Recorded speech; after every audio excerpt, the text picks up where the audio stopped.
CNBC TV 18.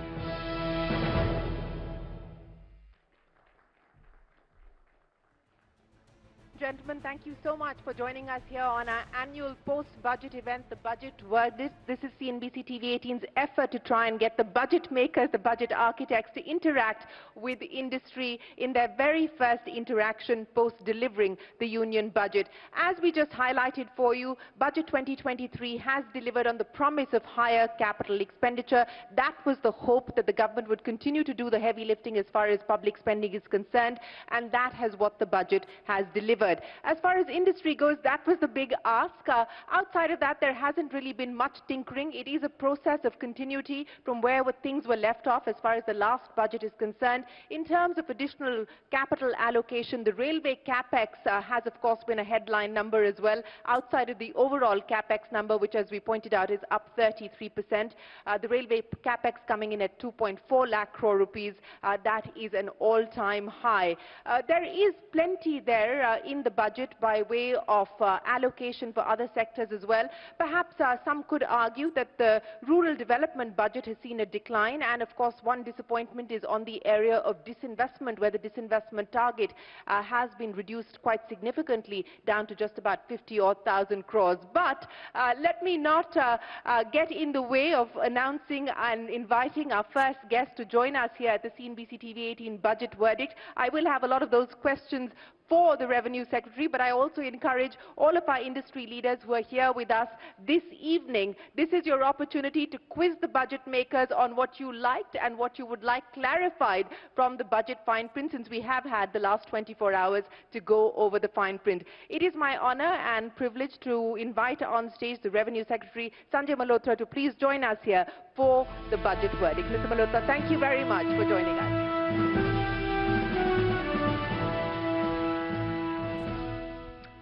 Mr. Malhotra, before I toss it across to the industry captains here, who I know are waiting to quiz you on a whole host of issues, the number one question, and I think this is something that came up periodically through the conversations that we had.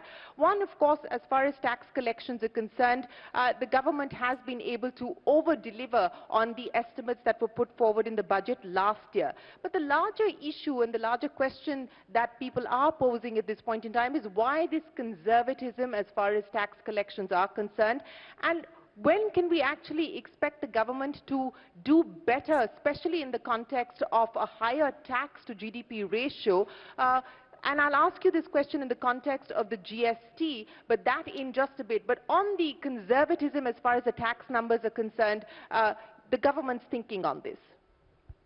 No, I'm surprised. I mean, I would like to dispel the notion insofar as the budget estimates for the next year are concerned.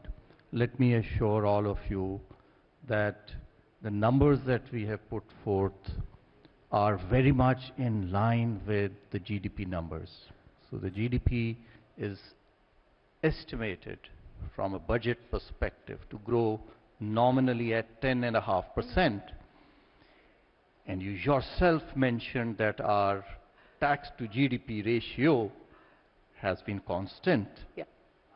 And so is it not realistic to assume that the tax to GDP ratio will not change dramatically and remain the same? And so in line with that, the revenue projections for this next year are also at 10.5%. So they are very much realistic. You are aware that these depend primarily on three things. One, the GDP, how the GDP does. If it does better, then then the tax revenues should also be more. And if it doesn't do as well, then it will be lower. The second thing it depends is on the rates. And we haven't factored in, I may tell all of you, we have not factored in the relief that we have given, of about 37,000 crore on the direct taxes side. Indirect taxes is, of course, very less.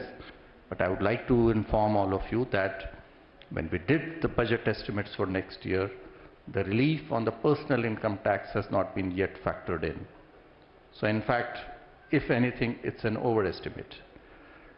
Thirdly, it depends on collection efficiency, and that's what gives the buoyancy, right? Either through the tax rate or through the collection efficiency. So we have assumed, right now we have assumed 100%, But yes, we have done well in this year, particularly we have done well this year. And there are a number of areas where we have tried to plug loopholes, to broaden the tax base, to deepen the tax base. And so yes, there is some room, but let's see, from a budget perspective, I think it's a realistic estimate. It's certainly not a conservative estimate. Okay, well, those were the words used by some of your colleagues, that this is a conservative estimate and you hope to be able to better that. But let me ask you, since you talked about an improvement as well as the need to sort of do better in the context of indirect taxes. Yesterday we had the chairman of the 15th Finance Commission, the former chairman of the 15th Finance Commission, N.K. Singh, talk about the fact that there continues to be a divergence as far as the GST rate is concerned and the revenue neutral rate, and something that the government has acknowledged as well. Now, there has been a long pending demand on rate rationalization as far as GST is concerned. That's not a budget item, but it is going to be something that perhaps the government will now look at the budget exercise being over and done with.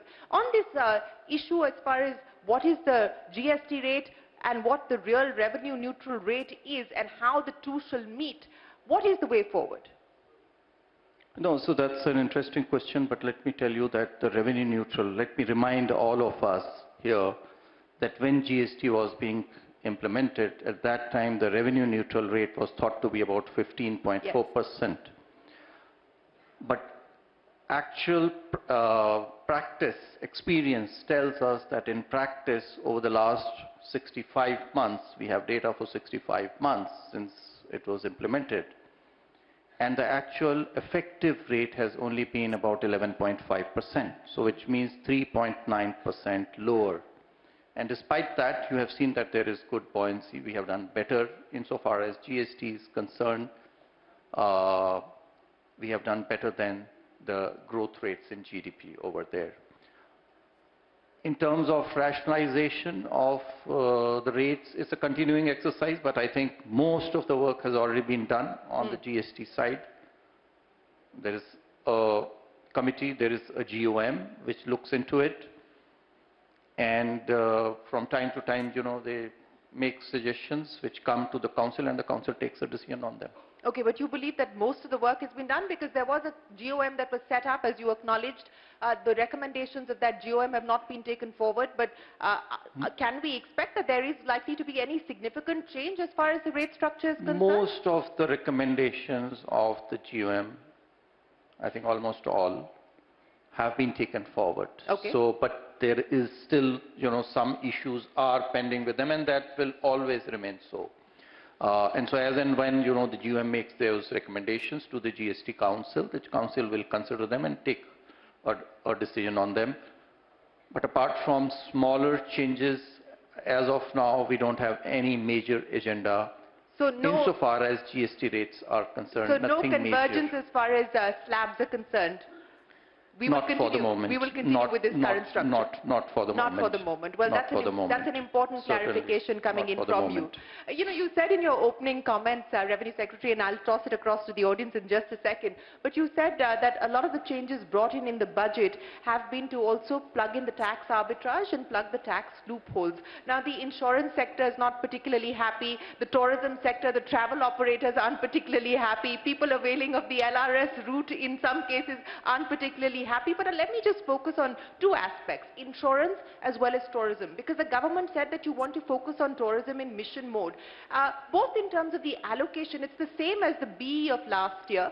There has been no change as far as budgetary allocation is concerned, and by doing away with some of the exemptions, etc., that were offered to tour operators, etc., aren't you then negating what you hope to do on the tourism side? And second, on the insurance aspect, both with the move from the old tax regime to the new tax regime, which is an exemption-less tax regime, as well as the tax arbitrage that you have now decided to plug, aren't you veering away from the aspiration of making India a more insured economy, a more insured market? Okay, so let me take your second question first. First of all, let me clarify, and I think all of you are perhaps already aware, it's not about insurance. The tax is certainly not on insurance. It is the tax exemption being withdrawn on investments, primarily investments, because the way, insurance industry works in our country and also, in many other countries, India is not that way, unique. Of course, we accept that. But insurance, of course, is totally exempt. Any proceeds out of on death to the dependent, that's totally, so pure term insurance, all of you are aware, is totally exempt and continues to be so. It's only the investments beyond a particular point where it no longer actually remains insurance, but it becomes more of an investment rather than an insurance, that we have removed the exemption, and I think rightly so, because the exemption is for insurance. It's not actually, for investments. If you want to make investments in equity, you want to make investments in government securities, I don't think, we deserve, the tax exemption status for that. So pardon me, this relief that has been withdrawn, and that's again, for very, very high values, because we do understand that there is a savings component which is attached, which has been for times, since insurance has been introduced, perhaps attached with, insurance. So we have continued with that. But others is something, I think it was time that we removed it. It's still very high, 5 lakh and 2.5 lakh in ULIP. So 7.5 lakh will give, cover with savings of about 1.5 crore rupees for an able-bodied 35-year-old individual, as per, some of the most popular schemes. Tourism, you see, I really don't think, that it should really, the LRS, I think you're talking about the increase in rate about from 5% to 20% on LRS. So first of all, it's not on, the tickets, it's on the foreign travel tickets. It's on a tour package that is bought. But then, would there be any person who would be buying a tour package, whether it's foreign or domestic, especially foreign tour package, from his savings? None. None to my mind. All of them would be buying it from their disposable incomes, which are taxable incomes. So they are in any case, going to pay taxes. And so for those who are paying taxes, it really doesn't matter. And they are paying taxes, they are not, in the 7 lakh income limit or 10 lakh income limit where their tax rates are much lower. No, they are much beyond that. So they are paying, we feel at least 20%. And so that's why, we have increased it to 20%.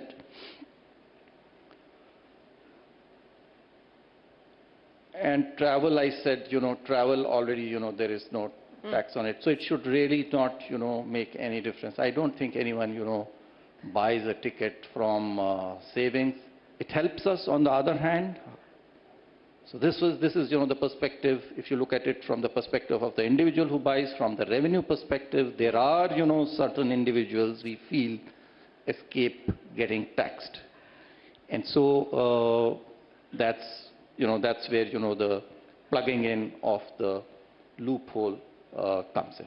Okay. I know that many people here have questions. Let me bring Shubhrakant Pandey into the conversation. I think he is here, right here. Shubhrakant, you've got the microphone on the table, so yes, go ahead. The president of FICCI, go ahead, Shubhrakant. Mr. Malhotra, I'd first like to congratulate you and your team and, of course, the Honorable Finance Minister for a budget which I think is bold, progressive, and what had been, FICCI's and I suppose every industry chamber's refrain about being growth-oriented, I think it certainly delivers on that. Just one quick question among some of the recommendations we had made. One was relating to RODTEP for some of the sectors which were left out initially, and that was in a very different scenario when those sectors were doing extremely well, primarily commodity sectors. That is not the case now. But in any case, whether a sector is doing well or not, RODTEP is more about remission of taxes and duties, and that enhances manufacturing competitiveness. So just wanted to understand the thought process for these sectors to be like pharma, steel, etc., to continue to be out, and is there any timeline in mind for that? Thank you. Yeah, so RODTEP really, it doesn't, I mean, which sectors to include and all, that doesn't actually, come in as a budget exercise. In the budget exercise, we really, give a budget, the numbers, the expenditure side. So it's basically about that. So whatever requests are there relating to sectors that need to be further included or their rates need to be changed, etc., that's looked at by another committee, the RODTEP committee, that looks into those things, and those can, always be considered by them. It's not really a budget thing. So, and so that's why, you don't find anything relating to RODTEP sectors. Oh, and I agree with you. It's not a budget thing, and of course it will also depend on the kind of negotiations that the Commerce Ministry will put forward. But what is a budget thing, and I want to address that with you, and that was also one of industry's recommendations, was that the 15% concessional tax rate should continue beyond the sunset of 2024. That's not been the case. Why is that? I don't know why we didn't change the sunset now, I mean. No, in the context of the aspiration of India becoming the manufacturing magnet, trying to become the alternative, destination for supply chains at this point in time, the assumption or the expectation was that another 5 years would have provided a path to predictability, and hence people would have found it easier to put in investments here. So from that perspective, that was the recommendation, but what was the government's thinking on that? Yeah, so aspirations, see, we try to meet all aspirations. I mean, that's our effort. But if the aspiration has now become that every year we'll extend a scheme by another year so that, next year again we come up with that aspiration and again, we take that step, I think it's a good thing that the government has dispelled that, and government has said that, well, if we have a sunset date, then we mean, it is the sunset date. And so in line with that, we had increased it, last year, but that was because of COVID. So I think it's good that in case, unless there are some extenuating, circumstances because of which we have to do it, I think it's good if everyone knows well in advance as to what those dates are. And on the other, I mean, this is on the lighter side, but otherwise, we have had good traction. There are about 3,500 companies which have already, started availing of the benefits under this scheme. And this is not something, which we could have 15% tax rate. I'm sure all of you would agree is not a rate that we can have or afford to have, perpetually. No, I appreciate you putting that on the table. But since you said that, if there is a sunset clause, then the sun must set as per that date. So if I were to extrapolate what that means as far as the FAME subsidy scheme is concerned for electric mobility, because the sun is expected to set there in 24 as well, would it be fair to assume that it will? Well, I'm sorry, I'm not, because I don't deal with the subject. I don't deal with the subject. But what I meant is that if we announce something with a certain sunset date or certain, conditions, then it's good for all of us, everyone, because you work, with those conditions. It's not good, to change those days unless, to change those conditions, to change those rules, unless there are reasons. But FAME, I do not deal with it. So I will not be able to, answer something which I don't deal with directly. Fair enough. Prateek Jain, I know you have a long list of questions as well. You've got a microphone right there. Yes, if you can stand up, it's easier for them to get a microphone across to you. Go ahead. So my question was more on the PLI which is there for manufacturing, PLI. For service sector, industry has been demanding that there should be some kind of a scheme which should come for services as well, at least for niche services like, let's say, a medical R&D kind of a thing. We had SEIS scheme earlier, which has now been withdrawn after 1920. It has not been sort of extended further. So just want to know your thoughts that does the government believe that as far as service sector is concerned, it is self-sustainable now, no further support is required, or something is there in the annual? Again, I'm not the right person, to be taking this question. Sorry about that. But yeah, see, I mean, the schemes have been mostly in manufacturing because that's where, we felt that there are going to be more jobs, and services is an area. Of course, there can be, niche, smaller areas where there is perhaps need for a push. And it's an ongoing thing. So the concerned ministries can certainly, be asked to look into it. If anyone else has a question, yes, we'll get a microphone across to you. But in the interim, till the mic reaches you, let me ask you a question on the non-tax revenue side. We've got the DIPAM secretary coming in a short while from now, so I'll reserve the questions on disinvestment for him. But there are a couple of concerns, specifically in relation to the estimate that's been made on the telecom side, on the DOT realization side, which seems like a high-ish number at over 80,000 crores. How confident do you feel of being able to realize that? Again, that is, for the DIPAM secretary. He's there, okay. So he'll answer those questions. I can see he's already come here. So it's better, that he answers it. Sure. I'll get to him. Yes, sir, go ahead. This is Sunil Goel. I run Your Nest Venture Capital Fund. And I want to tinkle the imagination that we have high potential entrepreneurs now who can build global companies while being headquartered in India. And that's the push that we keep on giving to these entrepreneurs. Stay in India, but build for the world. And today there are entrepreneurs who can build companies like Apple and Google from India, and that's the reason I'm asking this particular request, sir. India has grown from 10th largest to 5th largest, and with visibility to become 3rd largest. We are growing the fastest. In this particular situation, can we take bolder steps? The winners will be only when you take differentiated steps. We are doing 20% LRS, which is a good stuff, 20% TDS on the LRS. Is it possible for startups that we do not have this, full convertibility or convertibly limited limitation? We cannot remit capital outside of India to attract talent, to do research, to hire talent outside of India, to have marketing spends outside of India. RBI limits 4x of our net worth today. Whereas if a company receives $100 million from Forex, I should be allowed to take $100 million out there, whatever will be in my net worth. That's the one simple request. And second, how do we keep our companies in India if there is going to be an angel tax on foreign capital coming in? We will be left with Vivad and Vivad with income tax officers continuously on this thing. No. Yeah. We don't want Vivad and Vivad, but this is a genuine concern that many have put on the table, Mr. Malhotra, not just this year, but it continues to be something that has been raised over the last several years.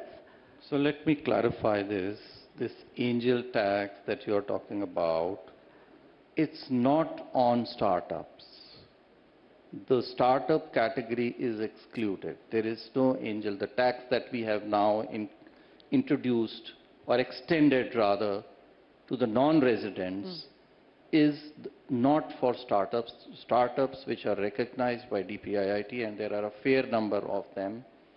And I'm not talking about those which have been certified by the Inter-Ministerial Council, by the committee, which is very few in number. Those startups are excluded from this angel tax. So through your medium, I want to dispel this notion. For others, well, it's on principles of parity because we have a tax, an angel tax as you call it, for residents. So similarly, we have extended it to others as well. One of the recommendations that was made in the economic survey as well, since we are talking about startups, and I'll get to you in just a second, and on the issue of domicile, not just prevent startups from moving outside, but also encourage and incentivize startups who have moved outside to move back to India. Reverse flipping is what the economic survey had positioned that as. Again, something that you believe that you could perhaps look at, consider, especially in the context of the fact that the recommendations of the Damodaran Committee, which look at private equity, venture capital, etc., have not so far been taken into consideration in the budget. No, certainly. I mean, if there are, we've already done, something for the gift city, for funds, which are outside, if they relocate to the gift city, then we have made it tax neutral for them. There is no taxation for them. Similarly, if there are industries or there are other people, who are wanting to set up shop, relocate from outside to India, the package of incentives that they may need, that is certainly, work in progress that can certainly be looked into. Okay. Yes, sir, you had a question. We can get the microphone. If you can stand up, it's easier for them to spot you. Yeah. Sunil Jain. Congratulations for the budget. I think it was really good for the industry. But, you did mention yourself that the Honorable Minister said that they've reduced the tax slabs, reduced the taxation rates. But on the other hand, when you're reducing the tax rates on the rich, let's take it that way, you are taking that money out from some other taxes, which you just now mentioned that we want to tax investments, we want to tax LRS. So everywhere you're going to add those tax, probably you're trying to give a relief here and taking the other way. Is it correct? Very nice to see you, first of all. A long time we have met, so hello, good evening to you. We go a long way. So, yeah, but no, certainly not. The reduction in tax rate is for everyone. There's not a single person or income level where we have increased tax rates. That is certainly not, what the aim is, and that's certainly not been done, and neither is it the intent in future. But yes, where people are evading taxes, we try to expand the tax base. Where people are not paying the taxes that are due, the case in example, we talked about insurance, we didn't talk about, MLD, the market-linked debentures. So, we didn't talk about, REITs and InvITs, where some income, is not getting taxed either in the hands of the trust or in the hands of the individual. When we do these, we deepen, our taxes and we widen the tax base. So that's how, we plan to increase our revenues, and certainly not by, so yes, by taking from those who should actually have been paying those taxes, and not from those, who did not have to pay taxes in the very first instance. Okay, so yes, lots of questions there at the back. Padmaja, if you can stand up so that they can get a microphone across to you. If we can get the mics moving faster, it'll be easier for us to get more questions addressed. I'll come to the lady first, sir, and then I'll come to you. Padmaja, go ahead. And if you can get the mic to the gentleman as well. Yes, Padmaja, go ahead. Thank you, Shireen. And sir, congratulations on a great forward-looking budget. I think there is a lot to build the country forward, the economy forward. In the interest of being short and crisp, I represent Indian Angel Network, and we are an early-stage investing platform. So that I'm really connected with entrepreneurs and startups and VCs and angels right through. So simple question, sir. Startups, Amrit Kal, the vision has been already given that technology and knowledge, those are the two big pillars of the budget, and I appreciate that. So startups are going to bring that technology and knowledge to a great extent. And from our perspective as investors, what we look at is there are two elements. One is funding, and the other is talent. Those are the two elements that create, hopefully, very valuable businesses. So funding is coming in different ways. I won't go down that path right now. And angel tax, you've already clarified. Thank you for that clarification that it doesn't apply to DPIIT registered startups. But on talent, sir, we are really facing a big issue. And I want to share this. When startups start out, they don't have enough revenues or cash flows to really pay market salaries to high quality management or technical or any kind of teams. So the only currency they have is ESOPs, right? And currently what it is that the ESOPs are taxed when exercised or after 5 years. There is a leeway that the tax laws have given. The only thing I want to submit to you, and this is very, very imperative because it is one reason why startups are flipping overseas because of talent. So can at least for the startups, there be a kind of a relook to see that ESOPs are taxed in the hands of the ESOP holder when they monetize. Right. Because what happens is the share value does go up when they exercise it, and even 5 years later, they pay tax out of their pockets, and then the other way it goes down. I think he's well aware of the problem. The question now is when are they going to act on it, if at all? No, so we have already given you a special dispensation, right? Yes. So you are happy that we have a special dispensation for you, but perhaps the issue is that the number of ESOPs that have got this dispensation are very few, because we have already given you a dispensation that 5 years deferral is there, or when you exit the company, it's at that instance. Yeah. So which is not there, for other companies. It's only for startups that we have given this dispensation. The problem, however, is that getting, the certification from the IMC.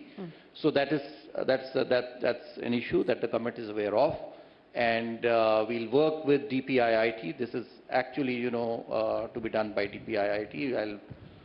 They are aware of this issue, and I'll again, on your behalf, take it up with them. The DPIIT secretary is going to be joining us shortly, so we'll get the DPIIT secretary to clarify as well. Hasten or quicken, this process. Well, yes, Padmaja, we are all hoping that it will get done. But, before I let you go, Revenue Secretary, and I know that all of you are on an assembly line of engagements this evening post the budget. What do you believe could be the potential risks at this point in time? Most of them are global in nature, but any domestic risks that you're going to be mindful of? What will be your priority areas that you intend to focus on?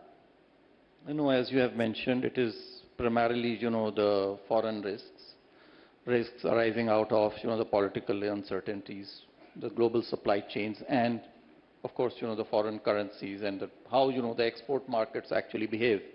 How the interest rates actually pan out abroad, and what the flows of monies, that triggers, and how the economy is outside too, because our economy is quite insulated, but still, it's not unaffected. Yeah. So those are, primarily, it's going to be the global challenges. Well, the global challenges. Sanjay Malhotra, the Revenue Secretary, thank you very much for joining us here on the budget verdict. It's been a pleasure. Thank you for addressing many of the questions and the clarifications that we've had from you here this evening. Appreciate your time. Ladies and gentlemen, a big round of applause here for the Revenue Secretary. We'll take a break and we'll be joined by the DIPAM Secretary, Tuhin, Kanta, Pandey, in just a moment from now. We're coming back in a moment. Thank you very much, Mr. Malhotra, for joining us today.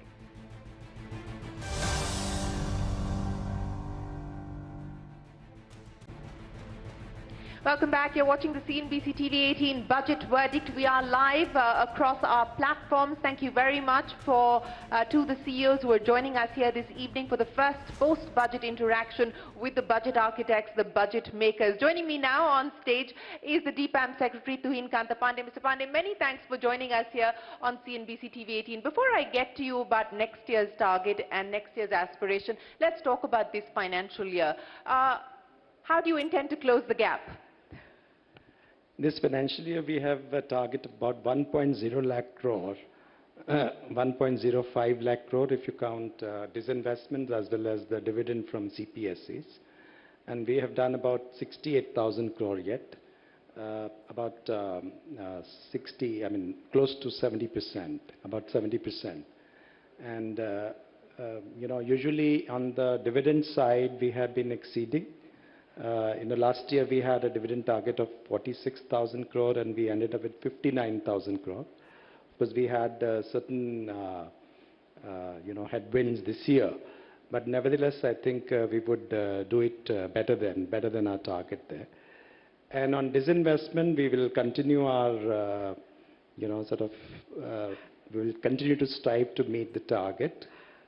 Within the market conditions that we get in next 2 months. You're smiling while you're saying that you'll continue to strive to meet the target, but what could you depend on? Could you depend on the likes of Hindustan Zinc, for instance, to be able to close the gap on the disinvestment side? Dividend, I understand, and you pointed that out quite eloquently, that you've been able to exceed, but on disinvestment, that's where the problem is. So could a Hindustan Zinc-like option come to the rescue to close the gap? Well, I don't think that we really specifically, at least in those cases where we do minority stake sale, we really don't reveal the names and the numbers, and you know that certain SEBI norms are there, certain things are there where we don't, this thing is there. But certainly we had two pillars. One is the minority stake sale and the other one is the privatization. where we do what we call also strategic disinvestment. And put together, we have to look at different conditions and different stocks and look at, particularly looking into the interest of the minority shareholders and then act accordingly. You know, now let's talk about the larger issue of disinvestment, because Mr. Pandey, this has been a cause of concern, and I would say that this has been one of the areas of disappointment expressed not just last night or last evening after the budget was unveiled, but over the last few years. And I'll tell you why. Because year after year, the target has been missed and missed quite significantly. 210, 175, 73, 65, 51. And we've seen a significant decline in the targets. Now, one could argue that you're now finally putting a more realistic target in place, but what seems to be the issue as far as disinvestment is concerned? And for the benefit of this audience also, let's understand, because so much was made about disinvestment, strategic disinvestment, privatization. What should we now expect as the run rate to really realistically be?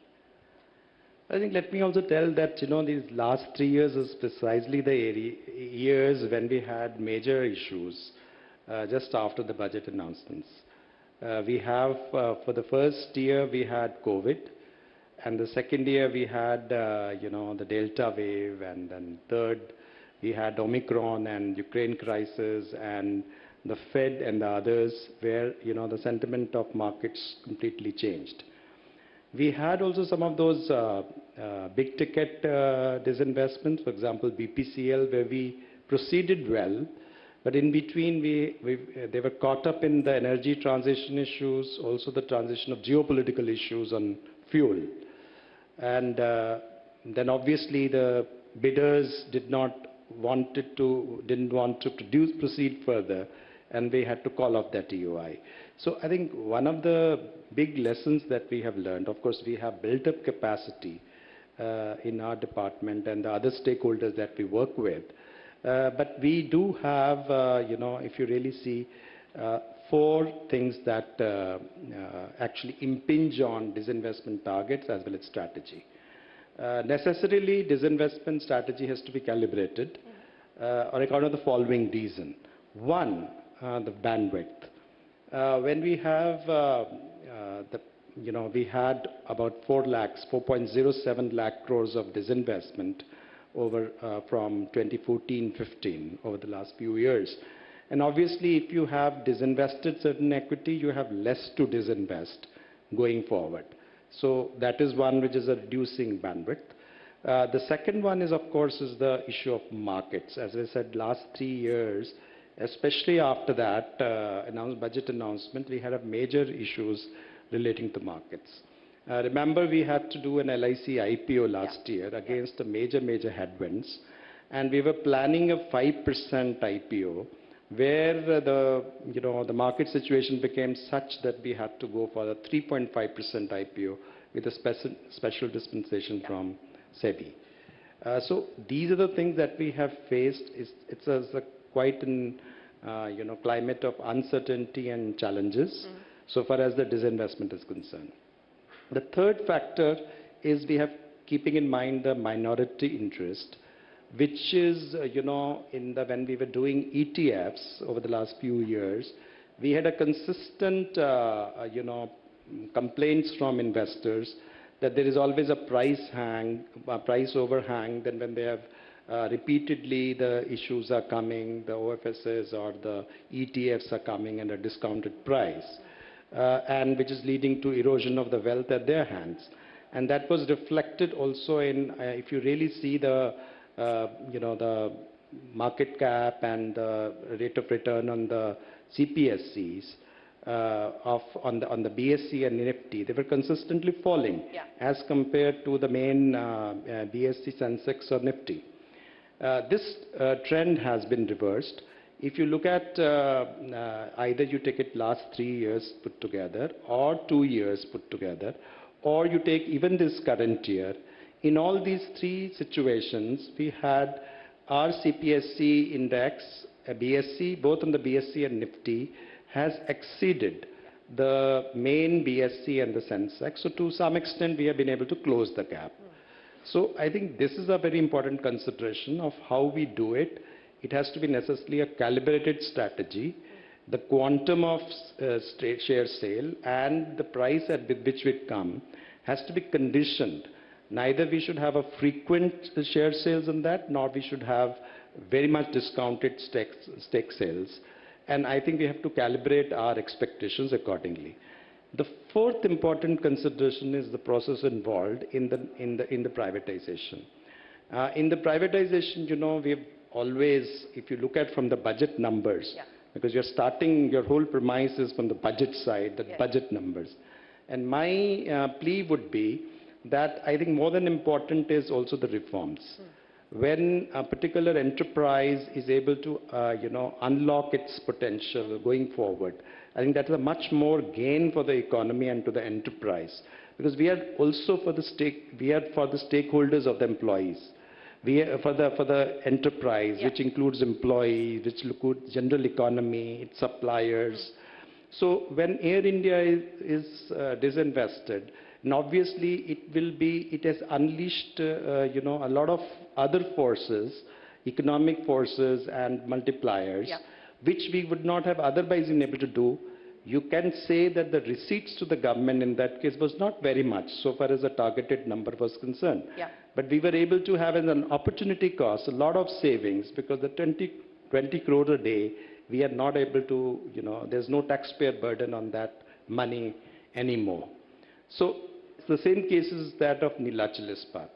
If you have a plant which is lying closed for so many years with workers not paid, and finally, not only we are able to pay them, but also there is a great deal of capex going on of almost $8 to $10 billion in the decade in that place. I think that is unleashing the whole sort of new economic forces in that. And there is a tremendous, benefit to the employees and other stakeholders, despite the fact that in the NINL, which was done this year, we did not receive any receipts. No, and I think the logic, the economic logic for doing the disinvestment, the kinds that you just spoke of, whether it's Air India or Neelachal Ispat, is well taken. But what next? And does the government still have the appetite to go through with privatization of things like banks? Because we haven't seen the legislative changes being moved in Parliament. Through the course of the year, the expectation was this was a budget promise made in the last budget. So is there still appetite to go through with things like banks, etc. at this point in time? And I'm not talking about IDBI Bank because that's a special case. No, IDBI Bank is a different case, of course, but on that point, I think it has been made clear that there is no such plan as yet, because I think that needs the legislation is not being moved. So the bank privatization at this point in time is on hold and is not being taken forward. How confident do you feel about closing out IDBI Bank in the next few months? Because there we understand that there has been a fairly positive response that's come in from a bunch of investors. Yes, I think we have received the initial EOIs and we expect to move it forward. And my hope and expectation is that we should be able to close it in the next financial year. Okay. Any questions here for the Disinvestment Secretary? If you can, raise your hands. I will get the microphone across to you. There's a gentleman right at the very end. We'll get to him. But if you can share with us what the pipeline or the calendar looks like at this point in time in terms of candidates that are more suitable to be taken forward for disinvestment, strategic disinvestment, particularly in the conditions that we are currently in. I would imagine that BPCL is off the table. We have actually put it out in our website that, it's not off the table, but it's like waiting for a right environment to settle in. So, because the point is that, there were certain reasons due to which the BPCL could not proceed forward. So not any lack of effort on our part. In fact, we had, because, the entry barrier, the net worth requirement was $10 billion. $10 billion in the case of BPCL. So we had sufficient bidders to start with. But I think this was such a large transaction that it was also caught up in several international issues relating to energy transition as well as Ukraine crisis. Yes, sir. Go ahead. I am Dr. Harsev from the dairy industry. So, on one side, the government is trying to go in the route of the disinvestment for bringing in the private sector and the corporate sector for development of the country. But we have seen in the dairy industry for the last couple of decades, there have been the policies have been more lopsided towards the cooperatives, whereas the nearly half or slightly better than more than a half of the milk from the organized sector is being processed by the private sector, and half is being processed by the cooperative sector. Only last budget there have been an inclusive budget for this, where they have considered the shops for the private sector. Now, if this budget again, most of the shops have been given to the cooperative sector and not even a single to the private sector. If this is the disparity which is going on, we are not giving the level playing field to the cooperative sector, private sector, which is doing half of the milk processing. So I think that development could be a problem. That's a very specific question pertaining to the dairy sector, and you're right, there was a lot of focus on cooperatives and especially self-help groups and women-led cooperatives. I don't know if the DIPAM secretary is well placed to answer that, but if you would like, sir, take a stab at it. No, I wouldn't like to comment on this. Okay. I expected that. But let me understand from you, in terms of the pipeline that you're working on at this point in time, given the market conditions, given the market dynamics, how confident do you feel of being able to move on the path of strategic disinvestment? Which are the areas that you believe, or which are the candidates that you believe that you will be more confident of? I mean, we have got ongoing transactions, and I think we are keeping, fair amount of information as and when we have progress on that side. As I said that, in our processes, we have certain candidates which are already going on at certain advanced stages, where we also have demerger processes. And I think it's important to also highlight that in some cases, the demergers are necessary because you have a lot of real estate which is bundled out with an operating company. And it is neither in the interest of the company's shareholders or nor in the interest of the interested bidders, because they may not be interested to actually bundle up that real estate. For example, in one case, we had, say, 125 acres of land in Bengaluru, for example, freehold, which was tagged. Then I think the land value itself will be far, far in excess of, what possibly the market cap of the company. And that has to be actually for the interest of the BEML shareholders, has to be disinvested in a different way, not really as a part of the operating company, but the real value as a real estate. The same thing is true with, when we are saying that Air India house in Nariman Point, or we say that the shipping house in the Nariman Point are not really part of those transactions. It goes by that. It also means that, a huge tract of land in Vasant Vihar should not be a part of that particular transaction of Air India. So, but the only process is that when we try and do it, it is not easy to just sell off those things so easily. So we have to really demerge in a listed company initially to do that. And certain processes have to be gone through, which is, in the NCLT process in the normal case, but in this case, in the government companies, there is a similar process which is equally, under the law, companies law, which is to be run by the MCA, which also has the similar expectations of, the creditors, the independent, minority shareholders, separate approvals, and so on. So it's time intensive. But nevertheless, that is the right way to structure and go, because the value will be discovered fairly and squarely, properly in that process. Now, given those things, that once the demerger process are through, similarly, for example, in case of NMDC Steel, we have done a demerger process out of the NMDC for a unit which was being put, and that NMDC Steel has been demerged, and now, of course, it will be listed. But we have received the initial EOIs for those NMDC Steel as well. So similarly, we have got some consulting company, we have a lifestyle company, we have a steel company here. So these are the ongoing transactions which would like them to be taken to the logical culmination. So I think it's very important for us to consolidate rather than just keep on adding to the pipeline. We would rather like to complete these cases and get those things which we have been able to do, to add to all those things that we have been able to do in Air India or NINL and so on. Okay, so the focus is on getting the ones that are already underway over and done with before you actually add more to the list. But let me also ask you in terms of asset monetization, because once again, this is something that the government was banking on in a big way. If you could explain the roadmap as far as asset monetization is concerned, given the experience the government has seen, especially in the past year or so. I think in asset monetization is basically, I think, is a part of that capex cycle that we want, where a lot of money which is required to be brought in upfront can be upfronted through, putting some of the core assets into, marketable things like units, either through InvITs or through TOTs and so on. And in some of the cases, the asset for example, in case of mining and coal and all that, it involves into really kind of a private sector investment instead of public sector investment that can come in order to, put that money into the mining and so on.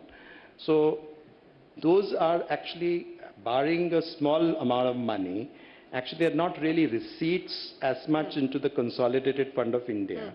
But they are actually money which is available for the enterprises to put in, more capex. Right. And that cycle is on, and I think it's in different stages. Like you had in the power side, on the road side, you had both InvITs and you had also, in fact, InvIT framework was organized, and both private sector InvIT and public sector InvIT have taken place. In case of road sector, it's happened in case of power grid, for example, in the power side. We are also talking in terms of silos. Yeah. We are also doing it in case of it has happened in case of airports. Some of that will be, of course, in mining and so on. So I think that is something which different ministries are working on.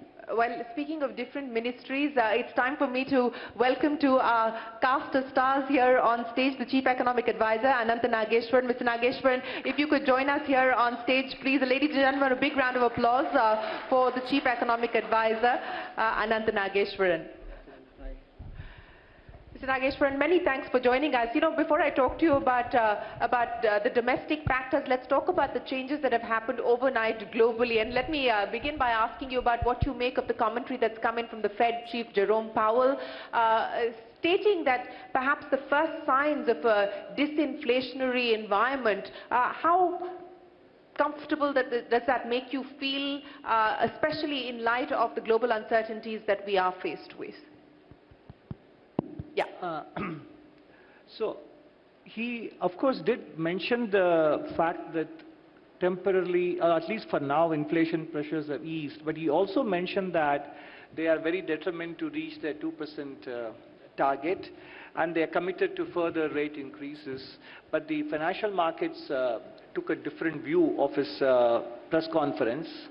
So that is what bothers me, because financial markets, having been conditioned over 2 to 3 decades in a different manner, or are refusing to believe that this Fed would want to see the inflation rate come down even further and would be poised to tighten. So the more they kind of engage in this eyeball-to-eyeball confrontation with the Fed and expects the Fed to blink first, and if the Fed doesn't, then the amount of rate hikes that will be required will become even more than what would be the case otherwise. That is what bothers me from the emerging market and the Indian angle. And which is why you talked about entrenched inflation and the possibility of a longer tightening cycle as well in the economic survey. But that's one of the global factors. The other global factor that I want you to comment on, and I don't think that we've discussed that enough, especially since we've been poring over the budget, is the impact of what's happening in China.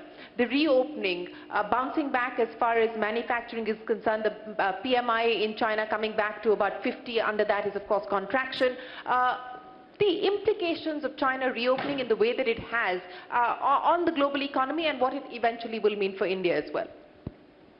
So obviously, given the size of Chinese economy, whatever happens there will have a global impact, whether it's a slowdown or an expansion. And to the extent that if the recovery happens to be smoother, then definitely it would have it would impart an upward pressure on commodity prices. Including it will create a higher demand for crude oil. So therefore, we have to factor that into our calculations going forward in 23-24. So the speed with which Chinese economy returns to normal and the magnitude of the bounce from last year's growth rates will definitely have a material impact from the point of view of global inflation and from the point of view of commodity prices. So in fact, it could even prolong the monetary tightening cycle in the Western advanced economies. So that is something we need to watch. Yes, we need to watch that. And so a slowing global growth is in fact advantage to India. Slowing global growth would be what the doctor would order for India. Would be what the doctor orders for India. If there are any questions here for the Chief Economic Advisor, do raise your hands and we'll try and get a microphone across to you. But please keep the questions relevant to the CEA. Yes, sir, go ahead. Hi, my name is Anil Advani.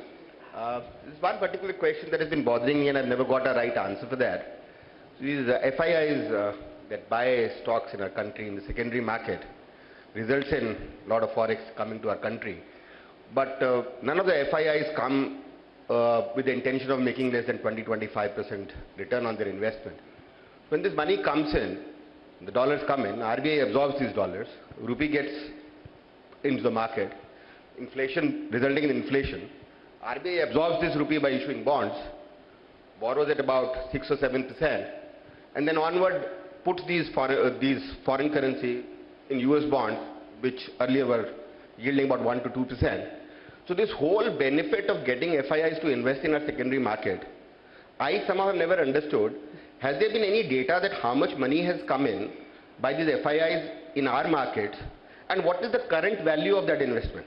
So if let's say $1 billion came in and it is worth about $5 billion, whether the whole exercise was worth it? So if you look at the data available from RBI and the national NSDL or CSDL, you do get data on the FII flows at cost. But if you want to know what is the value, current market value of these FII flows, then there is a separate table in the SEBI website, Assets Under Custody, that would provide you the market value of the current FII holdings. Well, you know, that I think is very helpful advice that's come in from the CAA on where to actually source information, where to look for information. But CAA, you know, on the issue of markets, and I want to address this with both you as well as the DIPAM Secretary, and it's been a fairly volatile last 24 to 48 hours as far as the markets are concerned. I want to link this back to, you know, your point that you made about the indigestion having been worked out of the system. Bank balance sheets are looking strong at this point in time. Corporate balance sheets are looking strong, and which is why you believe that we are on the cusp of unleashing the animal spirits in the economy. But would you be concerned, and I don't want to draw you into any specifics, but would you be concerned about the kind of exposure that large conglomerates have to the banking sector at this point in time? Based on the information we have, it doesn't look like at this point it has got the potential to derail the beginning of a new financial cycle. Okay, so you don't believe that is the case at this point in time? Okay. Outside of you know, the global risks that we spoke of, which of course have to do with interest rates and inflation, and there are many imponderables there on how things will actually pan out given the geopolitical scenario at this point in time. What are the other factors that you're going to be watching for, both in terms of you know, what could move the global markets and then thereby impact India?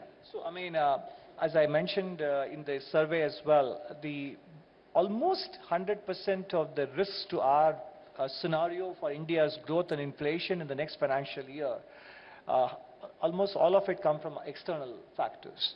One is geopolitics, of course, how the ongoing conflict in Ukraine would pan out, both in terms of its duration and in terms of the intensity, and what kind of impact it could have on both the crude oil price and also on supply chain disruptions. And second is the entire monetary policy tightening cycle and the strength or the weakness of the dollar. All these things would be key determinants of how our, not only our growth and inflation play out, but also on how our external balances evolve in the course of 23-24. So as far as I can see, pretty much at this point, I do see predominantly external factors being able to shape or mar the kind of assumptions we have with respect to our real economy in the next financial year. Let me talk to you both at this point in time about the aspiration of being able to draw in the manufacturing investment, both global as well as domestic, especially in light of the alternative destination in light of the geopolitical situation that is playing out. Do you believe that we are today more competitive than we were, and this advantage that countries like Vietnam, etc., have been able to enjoy, especially in the last few years? Do you believe that in light of the changes that have happened, whether it's Gati Shakti and the work in progress as far as the logistics policy, etc., is concerned, that we are today more competitive and thereby will be able to capitalize on this opportunity better? That's a good question, Shireen, but whether we are competitive at this stage in monetary, in cost terms, I think we need to have better data to be able to say so. But we are competitive in other dimensions in terms of producing, in terms of ensuring a certain supply chain resilience, certain supply chain security for direct investors. Of course, our labor costs are much lower, but obviously those who want to invest look for labor costs adjusted for productivity, adjusted for skills endowment, etc. So that is why I said we need to have hard data to be able to speak about competitiveness. But certainly with our the kind of infrastructure provision that we have today compared to, let's say, 5-10 years ago, etc., and also due to the fact that in several sectors we are offering certain incentives if they meet preset production benchmarks, there is enough nascent evidence that global manufacturers are beginning to factor India into their calculations. Yes, I would like to add also, more from the nature of, investor interactions that we already have. And a lot of interactions, during the course of the year, we have had on various matters with investors. So, I'm just speaking to you from their feedback. One of the important thing in India, let us look at some of those advantages that India has today. One is that, of course, at the cost of repetition, I would say, the talent is a very important factor. I think the Indian talent is recognized, especially the younger generation, and absolutely, people are going gaga. Just now, before I came, I was meeting some important foreign investors, and they said they're keen to double their investments. And one of the key considerations they have... Share the names with us. No, I'm sorry, that will not be fair. But I would say that, they said that, one of the very key important factors is the talent they have across the different skill set, across the skill set. And the young Indians, they are of a very different breed in terms of delivery, in terms of competence and so on. So demography is another, where you have the markets which are also the middle class growing and all that. Third, logistic cost has consistently come down over a period of time for a very large capital spending that has been the focus of the government. And I would here draw your attention to not only the capex which is done over the last 2 years during COVID, which was another important strategy, capex-led growth, but also this year, when we're talking of capex, it's not merely 10 lakh crore that's there out of that's the government consolidated fund of India money.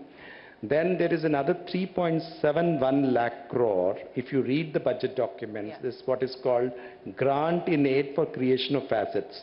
And just to give you an example of what are these kind of assets are. When you give a grant in accounting terms, it is not booked as capital expenditure in the government of India's budget.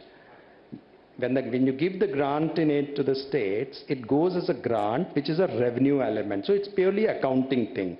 But if you look at the use to which it is put, it is capital. For example, if it is rural roads, it's capital. But from Government of India, when the money goes in, it goes as a grant. So it's a revenue. So the budget has already given a figure of 3.71 lakh crores on top of 10 lakh crores, which is basically for capital assets. So that makes it 13.71 lakh crore.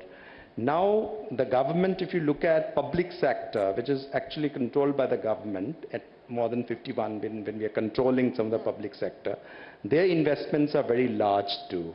In the next financial year, it's budgeted to 4.88 lakh crore, up from 4 lakh crore that we are expecting the investments have taken place by the CPSCs.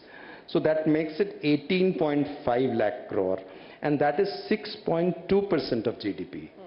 So I think because I was hearing the conversations and I thought that people are just talking of this 10 lakh crore only. Yeah. That's the direct government capex.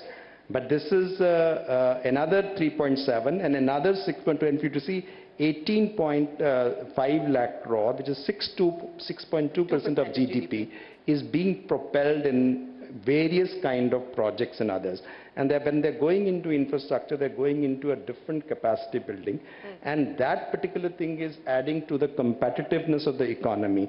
Not to say the roads which are being improved to the ports, the railway connectivity which is getting it done, the kind of, and then another factor is on improving competitiveness is the GST and the way it operates. Practically, the market Indian market is fairly unified. GST has stabilized. You can actually move your goods very rapidly across the country. You don't have, things are there. In tax terms and financial terms, you can do that. So I think that is another important factor. So all of these put together, and plus, of course, the geopolitical, that necessity of, India also being a very important part in the supply chain, I think India is in the radar of everyone. And all what we have to do is put our heads together and see it happen. Well, at least we're getting the two of you I'll come to, yes, sir, we'll get a microphone across to you. If you can stand up, it's easier for them to spot you. Go ahead. So I had one question. I run a large fintech platform headquartered out of New York.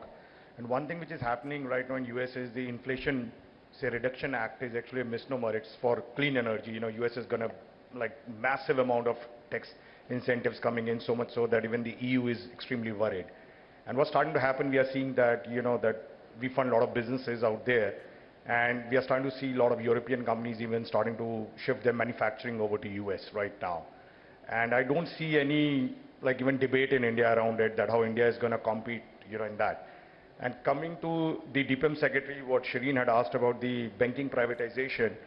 So what the government is doing with fintech platforms like us is that we are launching a lot of the tax credit financing programs right now for businesses who are setting up the units, because it takes time for them to get the tax credits back from the government, and the government wants it to happen and so that there's no fraud. The problem we have been interacting with Ministry of Finance also has been that because of lack of any legislative reform on the side of banking privatization, none of that can happen in India right now. So that clearly means that we won't be competitive both in manufacturing of clean energy, and we won't have the capital that is required, because the debt capital cost in India is so high today that if we have to compete in the world markets, then we need to have that debt capital also be available. Sure. And in US we get it from everywhere. Europeans are coming, you name it, everybody is coming to finance that, right? Because that's a pretty safe kind of investment on the debt side, Iyer, would you like to take that up? No, I think I'm not really particularly, convinced about, because we have both private banks operating and the public sector banks operating in Indian space. So how is it that the privatization is linked to a particular business of fintech not being done? Yeah, maybe. Yes, but the cost of the capital. Yeah, but the cost of the capital is an issue which is not linked to privatization or otherwise. Yeah. It is linked to other factors in the economy, because we have private banks too, right now operating in India. Yes, maybe we can take that conversation offline. I want to address two issues with you specifically, since GST was brought up here by the DIPAM secretary, and I want to understand what you believe the roadmap could potentially look like. No one's now talking about rate convergence at all at this point in time, even though that was what the aspiration was that we had too many rates and we should simplify the GST regime. More importantly, as far as the revenue neutral rate is concerned, your predecessor had put forward a revenue neutral rate. We're nowhere close to that at this point in time. What do you believe is the roadmap as far as GST is concerned? Should we just leave it where it is, because the government is happy with collections that are coming in at over 1.5 lakh crore rupees for now, so don't spoil the party? No, the government is aware that there has to be a GST 2.0, but we have to understand that in the last 2-3 years we have had these one-off shocks which obviously have distorted the speed with which the system becomes familiar with the GST regime. Therefore, we need to allow the system to settle down and become familiar and comfortable, which is what is happening right now, such that the average collection per month is slowly stepping up from 1 lakh crore to 1.4 to 1.5, etc. Whether there has to be only 1 or 2 or 3 rates can be debated ad nauseum. But when you have a country which is in a transition from lower middle income to middle income, etc., the path of GST settling down into a fewer rates than what we have will also take longer than it takes for us to debate this. And yes, the revenue neutral rate has come down, but at the same time, so far, if it leads to higher compliance and better transactions and better tax revenues for the government and greater efficiency, then probably we need to also update our estimate of what the revenue neutral rate is. Okay. The second question that I had for you was to do with states. And we spoke about capex, central capex, which is at a 19-year high at this point in time, but the government is also incentivizing states to spend and supporting the states as well on that front. In your assessment, especially after the fact that the GST compensation window has closed as far as states are concerned, what is your own assessment of the fiscal health of states at this point in time, and hence their ability to also go forward with the reforms as well as capex spend? So, based on the revised estimates for 22-23, we do see that states are absorbing about 80% of the interest-free loan that the union government provided for capex in 22-23. And we understand that as of now, the 22-23 state combined fiscal deficit would be probably around 2.4% of their GSDP, which is roughly 1% lower than what was expected. So on the face of it, I think states are doing their bit to consolidate, but we are also aware of the underlying issues of contingent liabilities, of power tariffs, viability of the power generation and discoms, etc. And now some of the states have indicated their intention to move back to the old pension plans, which will show up in their numbers 10 years down the road, etc. So there are underlying issues, but as of now, given the impact and the disturbance that COVID caused, states at the moment are on track to get back to a fiscal sustainability within the short-run parameter, while definitely I acknowledge that there are longer-term issues that need to be addressed. Yes, Let me also yes. respond to this, the states are also, let's not, I think we can't have also one picture of the states. States are at different levels, and there are some states which are actually spending far more in capital, than even the central government. In terms of, if you really look at GSDP as a percentage of GSDP, they're even spending more than what the central government is spending on capex. So therefore, there are states. It's a question of which state has got what kind of management and what kind of revenue expenditure. So, and secondly, I think in general the states are recovering because of, as GST is very important part of the revenues, and the other incomes which are exclusive to the states. There are several taxes which are exclusive to the states. There are certain non-tax revenue exclusive to the states. For example, royalty. Royalty on minerals is a non-tax revenue which is accrued to the states. Now, whenever the mineral sector does well, the metal sector does well, when the prices are good, the states garner a lot of money. But it is not all of the states which are there. Similarly, there is electricity duty which is exclusive to the states. It doesn't have the center thing. There's an excise revenue which comes out of potable liquor. There is also a GST. There is a VAT on petrol and diesel, which is over and above that, and VAT on also the portable alcohol, apart from excise duty. Right. There's the registration duty and a stamp duty, which is exclusive. So these are the several revenue sources within the state. So it depends upon when you have a pickup in economic activity and growth, you would see the, a lot of those states, their revenues will go along with that because there's a natural buoyancy to that. Okay. So I think the states are also coming on well, and there are several states which are, giving a lot of importance to capex. Yeah, if you can stand up, they'll get a microphone right across to you. And yes, sir, go ahead. You have the mic already, and then I'll come to you. Rahul, I'll just come to you. Go ahead. This is Surya Narayan Mishra. The thing is, in this budget, there is 34% is the debt, which has to be in the total budget. So, and in previous year also, the total debt is increased to 149 lakh crores. So, how the government will manage that remittance and the tenure of debt, interest payment and capital payment, debt payment? This is the thing. I think you mentioned about actually 34%. That interest payments, not debt actually, is it? 149 lakh is that debt as on the government, and that 34% is in this budget the debt and liabilities is 34% total. No, I think if you really see the interest payments to, how much of the revenue goes for the interest payments. Yes, I mean, that's true. I mean, of course, if you are, our outstanding borrowings, you would be doing that. Yeah. Yes. But I think one of the steps that the thing is there, the budget is actually keeping this, the balancing task of managing, fiscal, moving towards a fiscal consolidation path, consistent with the needs for continued capex in our economy, so that our growth is also kept in mind. Yes.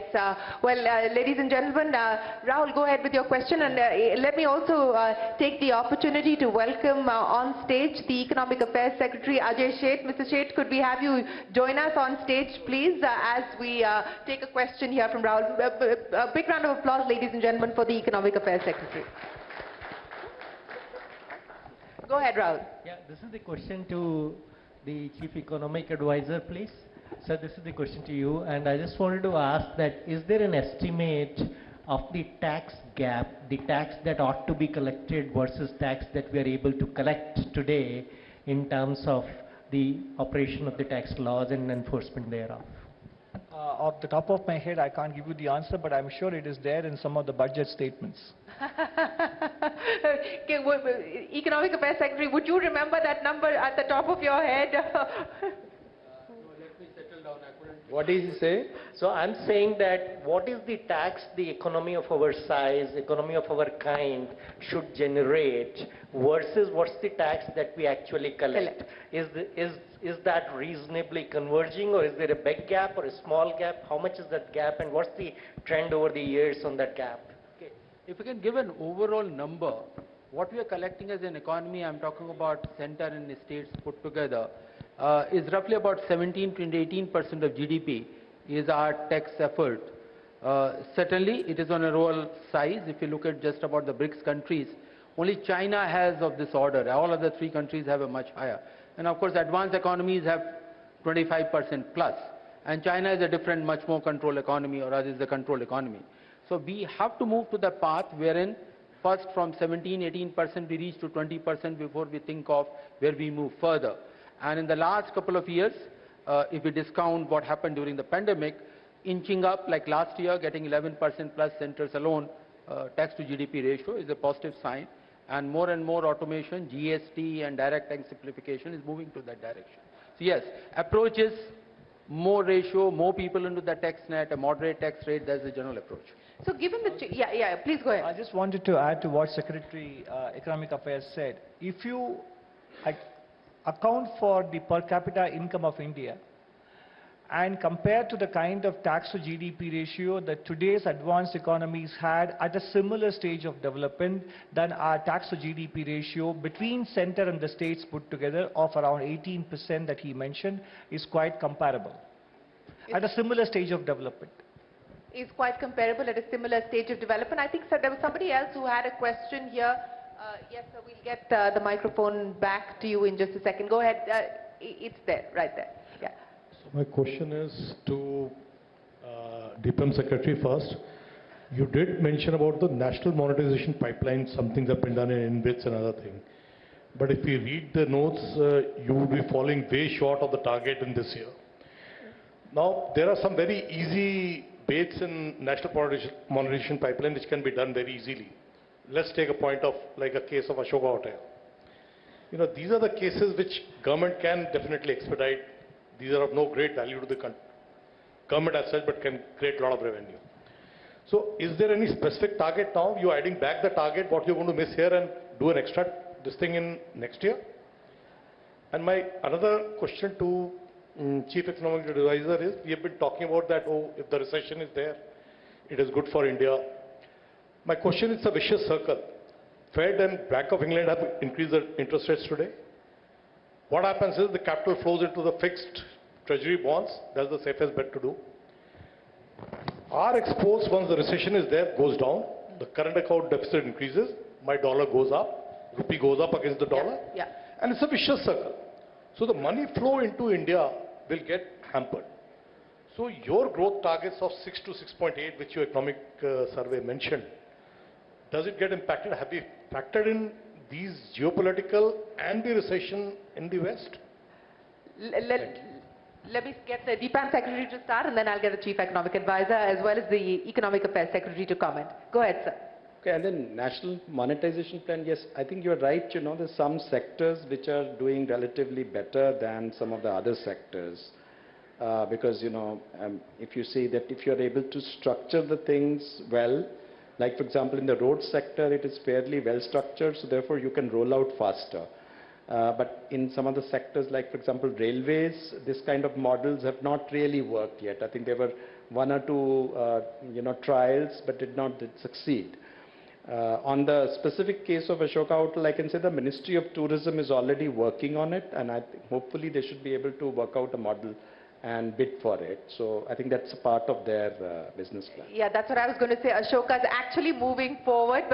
We don't know when it will finally happen, but perhaps the G20 year may not necessarily be the best time for the government to let go of it. But yes, Economic Advisor on the other question that the gentleman raised. So if the advanced economies actually slow down, you are right, first of all, about your comments about the impact on export growth, etc. That is why I mentioned in the survey as well, on balance, which means we take into account both the costs and benefits of slowdown versus continued growth in the developed economies. And on balance, I have concluded that in the current context of where India stands and inflation situation in the world, etc., a slowdown would be more beneficial than a continued expansion in the developed world, because it would have a meaningful impact on oil prices, commodity prices. It would bring them down.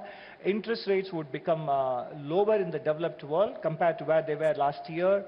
Pressure on currencies would come down. And even though exports may slow, on a net basis, net exports would do better, because the impact on imports would be lower even if the currency strengthens in India. So we have factored that in and come to the conclusion that while there will be some pluses and some minuses, a slowdown on balance would be beneficial. But we have taken a range of 6 to 6.8 with a baseline of 6.5. And the fact that the baseline number is not centered between 6 and 6.8 does convey a story to you, which is that in the current global context, we do see that downside risks are more than the upside possibilities to the baseline number. Mr. Chet, would you like to comment on that as well, just in terms of the global challenges as well as the point that the gentleman Nothing to raised? add to what my colleagues said. Nothing to add. Let me then put a very specific question to you, because this has been long pending, India's inclusion in the global bond indices. Is there any further movement on that? Because we were given to understand that it was only a matter of time, and in the early part of 2023 we would finally move towards that, and the issues related to tax, etc., had been addressed and sorted out. Is there any clarity on that? At this point of time, when there is quite a bit of things happening on the global markets, not the right time to look at that question with a serious thought. A better time will come when we'll have to address that issue. So it's not going to be, this is not something that you're working on at this point in time, that it's not something that you're taking forward? See, at this point of time, coming to the requirement of for the government borrowings, including that of the state government at the current level of projections, our domestic savings can well take care of that. Okay. Let me then address the issue that has been raised by many overnight on the rural budget side, and there has been a decrease, there has been a decline there, and one could understand that on account of the lower allocation as far as NREGS is concerned. But if you could explain the thinking and the rationale behind what we've seen happen specifically as far as the rural budget is concerned, and why the decline? It will not be a correct statement to say the rural budget has come down. Of one particular scheme is the NREGS, that allocation has come down, but that scheme is demand driven. People come for a wage employment because they don't have any other employment opportunity. And as we are seeing it, the economy is picking up, especially the services sector. There is a pull factor from urban areas, people migrating back to the urban areas, and they are getting the job opportunities there.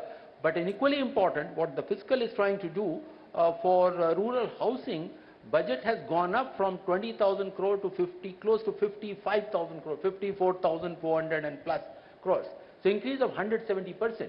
Who are the people who are going to construct? Machines are not going to construct. Those houses will be constructed by human beings. So there will be a job demand will be coming in. Similar manner for drinking water, rural drinking water, budget has gone up from 60,000 to 70,000. Of course, part of it will be material, but a significant part will as well be material, because that all has to be embedded below the earth. So these two significant increases which generates job or wage employment in the rural area more than compensate for what has been the reduction in terms of NREGS, but that is based on assessment that demand for wage employment will be less in the coming year. And if it were to be contrary, then obviously through revised estimates, suitable provisions will be made. You know, one of the things that I want both you as well as the Economic Affairs, the CA to comment on is the fact that the budget has very clearly said that it may not be reliable due to the unprecedented global turbulence and headwinds to put the 24-25 and 25-26 targets as part of the FRBM, and that is what you have stated. So just wanted to understand, because you seem very confident, and yesterday the Finance Secretary also said that we shouldn't have a problem of being able to consolidate 0.7% annually over the next 2 years to get to that number of 4.5%. Why then haven't we placed the glide path in the budget? It's a question that when we are trying to project beyond a year and over a period of 3-year time, then we have to be sure that assumptions which are making have a reasonable chance of holding on. What we have to look for in terms of the correction, about 2 percentage point over a period of 3 years, whether these are divided in 3 equal sizes or they are different. Now we have taken one slice, 0.5%, and that 0.5% is decided based on our assessment that next 1 year public investment has to play a very strong role along with the private sector investment coming in to keep the growth momentum on. That's why a 0.5, not a 0.7. Now next 2 years, whether the second year can take more than half of that 0.7 or more or less, depend upon how we see the situation evolving and the global headwind subsiding by that time. That's why a firm commitment, once an act is amended, laid down, becomes a difficult one, but very, very clear that come 2025-26, we have to reach below 4.5%. Okay. Do you want to add to that, CA? No, certainly, I would say that in a situation when we are facing extreme uncertainties, both politically and economically in the world, the intent and the delivery matter more than the mechanics. And the government has stated its intent in the Honorable Finance Minister's budget speech, and also reiterating the glide path. And that, I think, also offers a certain flexibility to respond to the situation as it emerges, while keeping an eye on the glide path of 4.5% or below. So as and when the global environment stabilizes, hopefully in the second half of the decade, then we can think about institutional mechanisms. Okay, let me ask the three of you about the growth magnets, and I'll start by asking you, since that was something that the economic survey mentioned very specifically. You know, of the areas of the priorities that the government is working on, has identified, what do you feel the most confident of in being able to really turn the needle as far as accelerating growth is concerned? I think the first growth magnet for us will be improved balance sheets, improved the private sector capex cycle will commence, and increasingly third will be the public digital infrastructure contribution to growth, because it is going to address two problems that India has been facing historically. One is informality and financial exclusion. Both are being addressed. So all these three things are going to be important growth contributors. Mr. Sheth? Some of the signs which are seeking, not in just in terms of the consumption, but we also see in terms of the taxation data which is coming in, even especially in terms of the GST data, and also the gross fixed capital formation, which have been the highest in the first half of the year since 2014-15. These are the signs that economic activity is reviving very strong, and I see that momentum going forward. And when we are talking about growth accelerating, when the adverse external environment is adverse to us, the first goal is to stay closer to 7%, which we are trying to achieve this year, and before, when the global headwinds subside, then think of beyond going 7+. Okay, yes, and that is the aspiration that hopefully we will be able to do 7% plus. Gentlemen, it's been an absolute pleasure. Many thanks. I know that you have another engagement to get to, so I don't want to hold you back, but thank you very much to the DIPAM Secretary, to the Chief Economic Advisor, as well as to the Economic Affairs Secretary for joining us here on the CNBC TV 18 Budget Verdict. We appreciate your time, and thank you very much for joining us here with your insights. Ladies and gentlemen, a quick break, a big round of applause for our secretaries. We're going to be back with Nitin Gadkari, the Road and Highways Minister, in just a short while from now. Thank you very much for joining us. Thank you so much.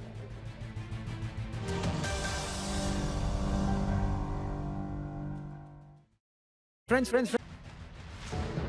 Welcome back. You're watching the CNBC TV 18 Budget Verdict, and it is my pleasure now to invite on stage the Road and Highways Minister, Mr. Nitin Gadkari. Sir, could you please join us on stage? Ladies and gentlemen, a big round of applause for Minister Nitin Gadkari.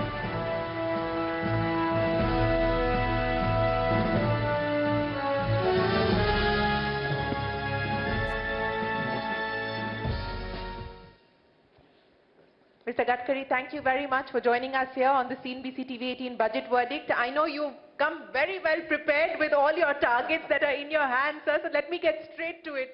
This has been a capex-heavy budget, a budget where the government continues to do the heavy lifting as far as public investment is concerned and infrastructure. A big outlay for your ministries as well, almost 2.6 lakh crore rupees being allocated. Let me start by asking you about how you intend to spend all of that money. Actually, frankly speaking, this is really a great thing for that the government has given highest priority for the development of road infrastructure in the country. Under the leadership of Prime Minister Modi ji, our dream is to make Indian road infrastructure equivalent to USA standard before end of 24. And that's the reason that because of new Green Express Highway, whatever the new highway we are making from Delhi, Mumbai, Chennai, Bangalore, even a lot of projects are now with us. I feel that this is going to helpful for me for making more expenditure on road construction. But at the same time, the strength of my department is when we actually launch our InvIT model in Mumbai Stock Exchange. And the time was given for 10 days. And within 7 hours, it is 7 times oversubscribed. So today the response from the capital market for our road construction, particularly through NHI, is really very remarkable. And I feel that this is a golden era in the history of India that we are making the road infrastructure of international standard. We are double the number of airports. We are developing waterways and the water, power, transport and communication. These are the most important thing as far as the development of the country is concerned. And because water, power, transport and communication, we will get industry. Industry 100% will get capital investment, and that is going to create more employment potential, and we will be succeed into make eradication of the poverty in the country. So exactly now we are the fastest growing economy. We are just jumped from 10 number to 5th number, and even in automobile sector, which is concerned with me, actually we are number 4th. Now we just bypassed Japan, and we are number 3rd. And I am very much confident about it that in due course of time, within 5 years, our automobile industry presently size of 7.5 lakh crore, we want to make it double of 15 lakh crore. This is the industry which is giving 4.5 crore jobs and giving maximum revenue as a form of GST to the central and state government. So totally this government is going to increase our GDP growth, creating more employment potential, and it's going to increase our export and reduce our import. So, Mr. Gadkari, I know that you give all your officers across ministries targets. So I'm going to ask you, sir, what is the target that you've now set of how much they have to build every day? Actually, when anything I am declaring about the target, the media people are taking it as my commitment. The target is always high. But you've delivered on your commitment. Yes, presently we have 40 kilometers per day. And now every year we are giving contracts, awarding contracts of 13 to 14,000 kilometers. But now we will taking this target going up to 24,000 kilometers for awarding contracts. Presently we have 38 to 40 kilometers per day. It's again a target, it's not my commitment. Now we want to go up to 45 kilometers. I thought you'd be like Salman Khan, Mr. Gadkari, and say, commitment de di to commitment de di. It's not so easy. But one thing which I will assure you, up to the end of this year, the flight from Delhi to Dehradun, Delhi to Jaipur, and Delhi to Chandigarh, they will be closed. Mr. Sindhya is not going to be happy to hear that at all, Mr. Gadkari. I think Mr. Sindhya is going to take great umbrage to what you've just said, that those flights, the regional connectivity flights, are going to have to shut down because of the roads. Because presently we are making new road between Delhi to Dehradun within 2 hours, Delhi to Haridwar in 2 hours, Delhi to Jaipur, just at the 12, Prime Minister is going to inaugurate that project. It will be 2 hours. Then Delhi to Chandigarh, 2.5 hours. Delhi to Amritsar, 4 hours. Delhi to Katra, 6 hours. Delhi to Srinagar, 8 hours. Bangalore to Chennai, 2 hours. And Bangalore to Mysore, 1 hour. So the way in which we are making the road, so people will not use air because you have to go to airport 1 hour before. Then from house to airport is 1 hour. Then again there is a delay, then it goes to 45 minutes to go from there. Again going to home 1 hour. So it takes 4 hours.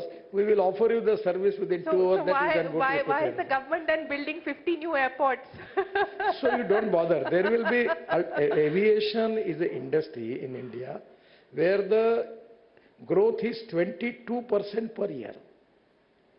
So there are a lot of opportunity for aviation company that they can start Chandigarh to Hyderabad, Chandigarh to Pune. So they can get good business. That is what. No, but on a serious note, and I want to address the issue of the auto sector since that is something that you spoke of. And one of the big focus areas of the government has been the green growth aspect. Within that, the electric mobility cause is something that you and your ministry have been championing. So what should we expect now? Do you believe that the time has come for the government has done its part, the subsidies have played their part, it is now time for the industry to step up and do its own thing? Or do you believe that the era of subsidies needs to continue, so which means that FAME should get an extension, the FAME scheme of subsidies should get an extension? Actually, this green subject is very much touching to my heart. From 2004, I am working like a mission on alternative fuel. ethanol, methanol, biodiesel, bio-LNG, bio-CNG, electric and hydrogen. So today, it is really, I'm very much happy about the finance minister's speech about green building, green fuel, green energy. And this is really going to change the scenario of the country. Actually, we have the import of the fossil fuel of 17 lakh crores. There is a huge potential is available. I remember many times you have already taken my interview. The people were asking me about the electric car, electric scooters. Now today there is a waiting list. So even hydrogen mission, there is a provision for 19,000 crore. And now the hydrogen from coal is black hydrogen, hydrogen from petroleum that is a brown hydrogen, and green hydrogen that is from water and biomass.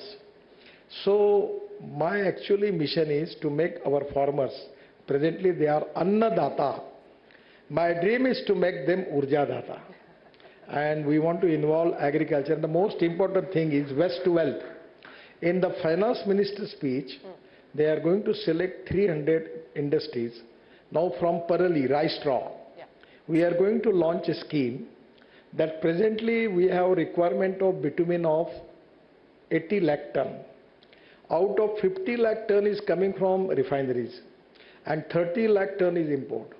Now we have got the successful technology from Central Research Organization and CSR that from Parali we can get 70% biobitumen, which is proven to be quite better than petroleum bitumen, and 70% bitumen and 30% biochar, that organic carbon which we can use in agriculture. So now the whole Parali is burning in Punjab and Haryana, so tractor molded unit, they can make it. The other important thing is from 5 ton of Parali is giving 1 ton of bio-CNG or bio-LNG. So government is now encouraging that all type of industry or alternative fuel. That is also a good thing. Second thing, by using biotechnology, we will increase the productivity of biomass, just like Napier grass, bamboo. Already we have one plant in Assam. They are making bioethanol from bamboo, and one plant from Indian Oil in Panipat, where we have 1 lakh liter of bioethanol from rice straw and 150 ton of biobitumen per day. Now in Ahmedabad, we are making express highway, Dolaro, Ahmedabad something, where we are using 20 lakh ton of municipal solid waste in the construction. Now we are making the policy for using of municipal solid waste into road construction. Then we are using the waste tire, where we get the rubber powder, and the rate of that powder is 25 to 30 rupees per kg, and bitumen rate is 50 rupees. So adding 15% rubberized into that powder into the bitumen, the quality of bitumen is going to be, it should be good quality. And now this type of recycling industry, either it is scrapping, either it is you are using plastic, or we are using solid waste everywhere in the road construction, it can be a great thing.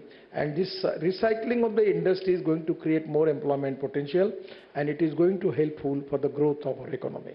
Sir, that was a very passionate argument that you presented for why we should go green, but you passed my question. Now, that was a Pele pass. Do you genuinely pass my question, or you forgot my question as far as the FAME subsidy scheme for electric mobility is concerned? I will give the answer. Presently, because of the economic viability, you just understand.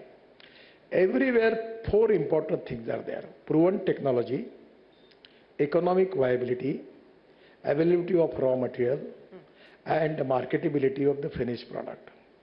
Now, the electric vehicle, we have 400 startups who are making electric scooters now in India. And all are now doing good business. And day by day, because the number is increased, the cost of lithium ion battery is now, every day it is going to reduce. And that is the reason that presently, just I will tell you 2 things. In just 2 days before, I was in this construction equipment expo there in Noida. Now we have got all type of heavy industries, machinery, construction equipment on electric. Before that, the Auto Expo was there. One of the beautiful truck on green hydrogen and also on CNG and petrol. Then Tata and Leyland, they launched their truck, IC engine on hydrogen. that today we have got lot of engines, machines available on alternative fuel, on electric. I feel that the total scenario is going to change. And because the size presently the requirement is less, but the number is increased, the cost is reduced. That's why I feel that the industry don't need subsidy for that. But already, as far as the petrol car, the GST is 48%, and for electric car it is 5%. It is also one type of subsidy.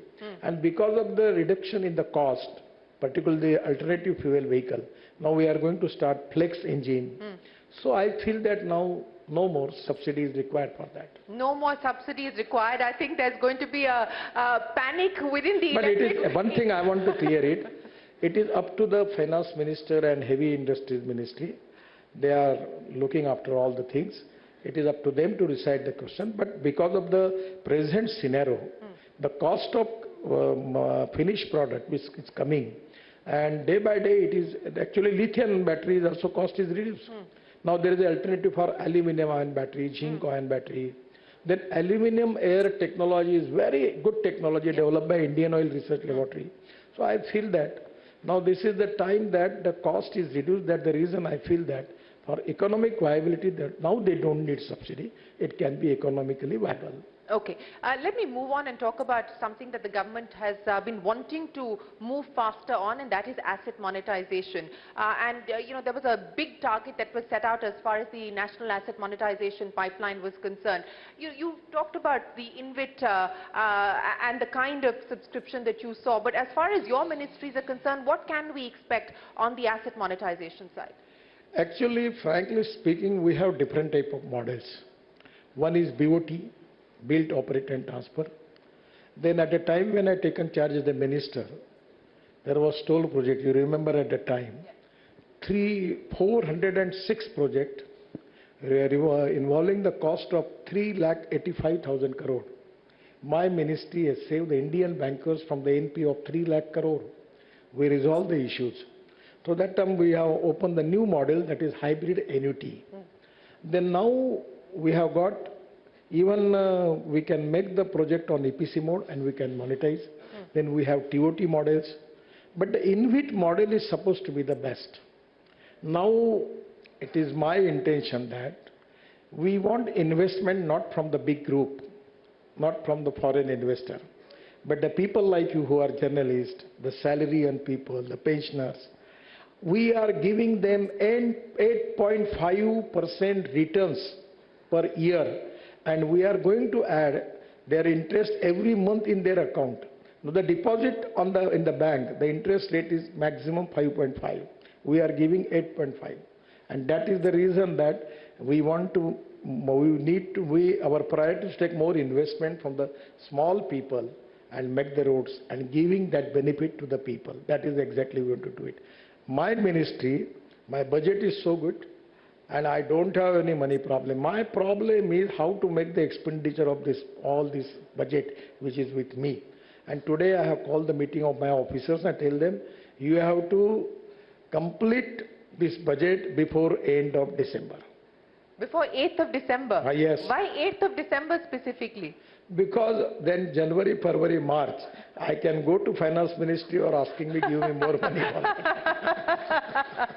Well, so that's the headline coming in from Nitin Gadkari. 8th of December, the allocation, the capex given to his ministry should be utilized. I want to tell you again one where I need your cooperation.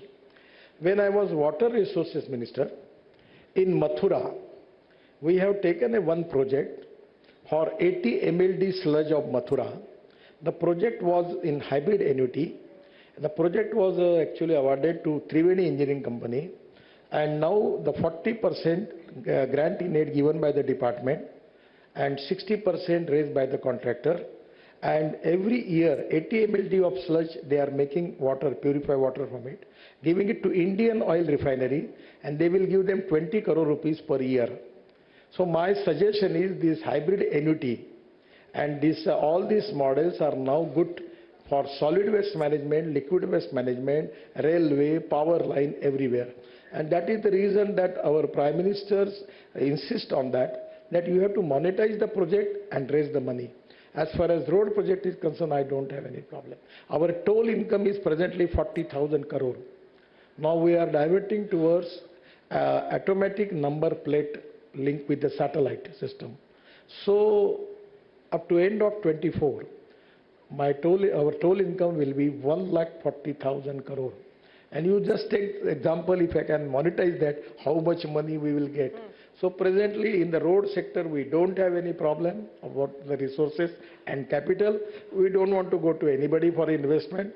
We are happy, and all our projects are economically viable, and our internal rate of return is more than 14, 15, everywhere the projects are profitable.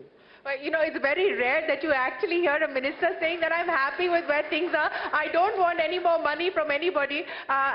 You know, you're being able to deliver on the targets that you have. But, you know, I want to talk about this toll collection number or target that you have laid out, 1,40,000 crores. Actually, in our this FASTag, we have the success story is now 98.5% the income which we are getting from the FASTag.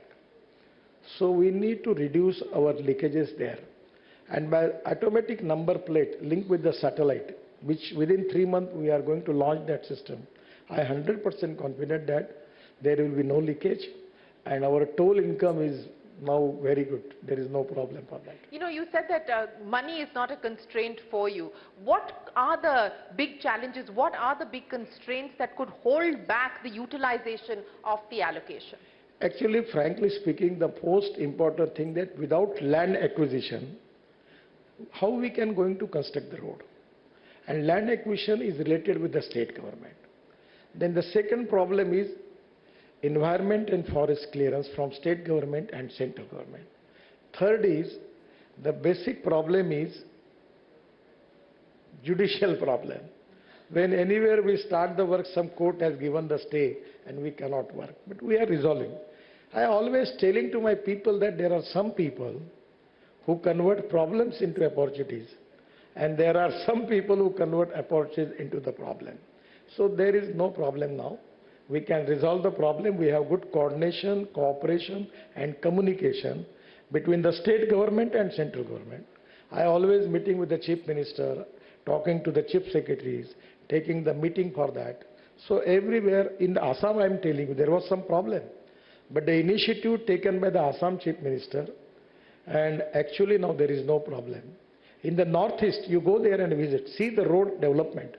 Everywhere the work is going on. You go to Jammu and Kashmir, we are making already road, tunnels and roads of 1 lakh crore. We are making big tunnels there, you can see. There are problems, but it is really important for the department and for my officers that we need to resolve that issue, and that is exactly the important test for all of us, and we have to do it. So what is going to be the priority for you in this year, besides, of course, spending all the money that you've got so that you can go back to the finance minister for a higher allocation? Of course, the next year is going to be a vote on account ahead of the general election. But what are the key priorities that you're going to be focusing on for the year ahead? Actually, my priority in my department is road safety. And that is the only subject my track record is not good. Every year we have 5 lakhs accidents, 1,50,000 deaths. And the death of the people, the age is 18 to 34, 60% young people. Actually, this is very painful. I am trying my level best. We are taking a lot of things for that. And the other important thing is the pollution on highway. Now the scrapping. This is very important for the economy. The 9 lakh vehicles from the central government, and I said 30 to 35 lakhs from the state government, the finance minister declared the scheme. This 50 lakhs vehicle, if the scrapping is there, they are going to purchase new vehicle. Again the GST, the state government, central government, again they will get it from that. And because of scrapping, we can reduce the cost of automobile components by 30%. We are importing aluminium, copper, plastic, rubber, everything. Because of recycling of this material, we will reduce the cost. And today, we are number 3rd as automobile industry is concerned in the world. My target is within 3 years, up to end of 24, we will cross at least 2 lakh crore more. And after 5 years, we will be 15 lakh crore of the industry of all reputed automobile brands in the world. All are present in India, and that is to be most important thing, that by reducing the cost, our export will be increased and to create more employment potential in the country, and that is to be a great achievement for the government. Sir, you brought up the scrappage policy, and I know that this is something you've been championing, and again 1,000 crore rupees has been allocated for the scrapping policy in this year's budget as well. But it hasn't taken off yet. Why do you believe that that's the case? And the second question, I think this is a question that many consumers have, that if my vehicle is not polluting and I pass all the pollution checks and I am within the emission standards and the emission norms, then why would you put a mandatory timeline on scrapping that vehicle? I mean, that is of course different according to different states, and there are court orders as well. But why the mandatory scrapping if you meet the pollution norms? Actually, you are not correct. The 15 truck, new truck, whatever the pollution from them is equal to one truck before 15 years. And because diesel is so hazardous, and Delhi, when every time I come into Delhi, the infection is there. It is really a serious issue. And alternative fuel like flex engine, where you can use 100% bioethanol in place of petrol. Toyota is going to launch the models.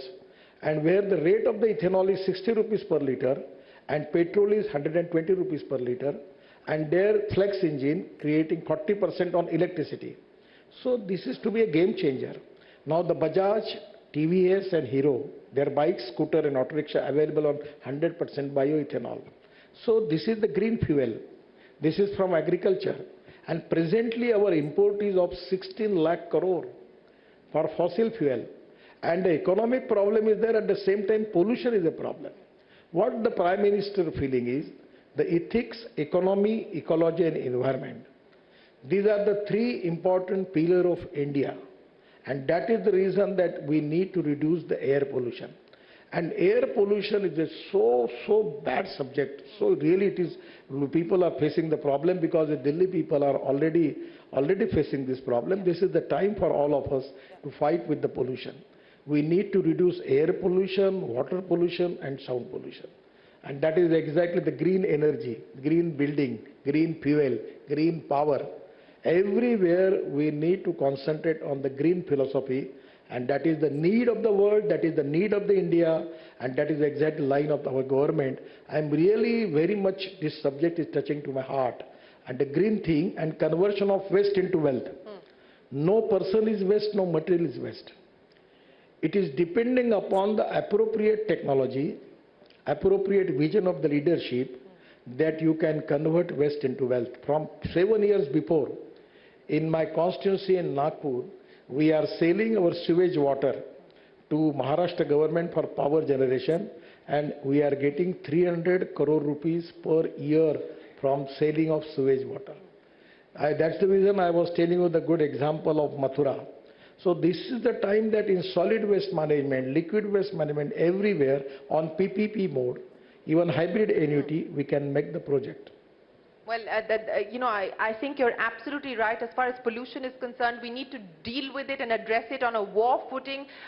People are suffering not just in Delhi, but the AQI in Mumbai is worse than Delhi over the last few days. So it's not just a Delhi problem. It's an India problem that needs to be addressed. But Mr. Gadkari, before I let you go, you said that you have no problem as far as money is concerned. You have plenty of capital. The constraint is actually, I will give the example. When I was in Mumbai, I was minister. I constructed that Worli-Bandra ceiling project, Mumbai-Pune Express Highway, and 55 flyovers in Mumbai. At that time, my position was very bad. Only 5 crore rupees was with me. I raised the fund, and the credibility was not that much. I get the fund raised from the capital market. We construct Worli-Bandra, Pune, Mumbai, and all 55 flyovers. Just 6 months before, the Mumbai-Pune Express Highway, the government auctioned that, and they get 10,000 rupees from that. So making the road on public-private investment is now giving more profit to the government. All projects are economically viable. So where the economic viability is there, 100%, if you want good services, you have to pay for it. And that is the reason I feel that lot of infrastructure projects, the economic viability is there. There are constraints with the government. We need to have more expenditure in agriculture, rural and tribal India. Jal, Jamin, Jangal and Janwar, on the basis of that we have to make more industry, more innovation, more research, creating more employment potential. That is the need of the country. And where economic viability was not there, so we can use all budgetary funds there. Well, Mr. Gadkari, it's been an absolute pleasure. Thank you very, very much for joining us here at the budget verdict, for laying out the roadmap as far as the roadways are concerned, and for sounding that caution for your colleague in the cabinet and in the government. Mr. Sindhya is going to be worried after what you shared with us here this evening. But thank you very, very much. Ladies and gentlemen, a big round of applause for Union Minister Nitin Gadkari. Thank you very much, sir, for joining us here this evening.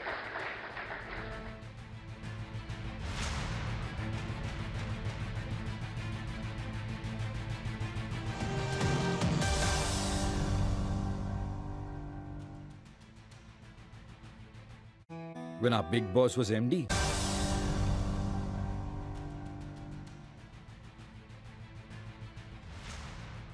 Welcome back. You're watching the CNBC TV 18 budget verdict. It is now time for the grand finale. Joining us here on the budget verdict stage, we have a power-packed lineup of the budget makers as well as key policy makers. Please join me in welcoming the CEO of the NITI Aayog, Parameswaran Iyer. Mr. Iyer, could we have you join us on stage, please? Also with us, the chairman of the CBDT, Mr. Nitin Gupta. Mr. Gupta, could we have you join us on stage? The chairman of the CBIC, Mr. Vivek Johri, also here with us on the CNBC TV 18 budget verdict. Also with us, the DPIIT Secretary, Mr. Anurag Jain. Mr. Jain, could we have you join us on stage as well? And the MNRE Secretary, Mr. Bhupinder Singh Bhalla. Gentlemen, thank you very, very much for joining us here at the CNBC TV 18 budget verdict. Appreciate your time and thank you for being here with us in the concluding session of the CNBC TV 18 budget verdict. Mr. Iyer, let me start by talking to you, and the microphone is right next to you, sir. You know, when we last spoke, you said that you believe that this is a bottom-up budget. It's a budget that has delivered on the aspirations of every constituency across the country. What, to your mind, has been the biggest force multiplier as far as the budget announcements are concerned? Well, I think there are a couple of things, Shireen. One, of course, is the huge investment in CapEx, you know, that huge increase of 10 lakh crores. In addition to that, the continuation for another year of the 50-year interest-free loan to states. So extending that and actually incentivizing the states as well to come in with their own CapEx and attracting private investment. I think those are going to be key. But then if you know, that's going to have huge positive spin-offs in terms of jobs, employment, etc. But the other part of the budget, which I think is equally important, is the thrust on the social sector. And that's pretty much where NITI Aayog is working with states under the State Support Mission, which was referenced by the Finance Minister yesterday, of taking development right down to the grassroots level. How can states create their own state institutes of transformation like NITI? How can they move from planning to development strategy and really take it down to the block level? And perhaps one of the most significant features of the budget was the focus on inclusion, the particularly vulnerable tribal groups, PVTG. So this new mission which has been announced is actually for the tribal community, the bottom rung of the tribal community, 15,000 crores, 3-year in mission mode to give them, provide basic services. I think that was a very, very significant announcement of inclusion.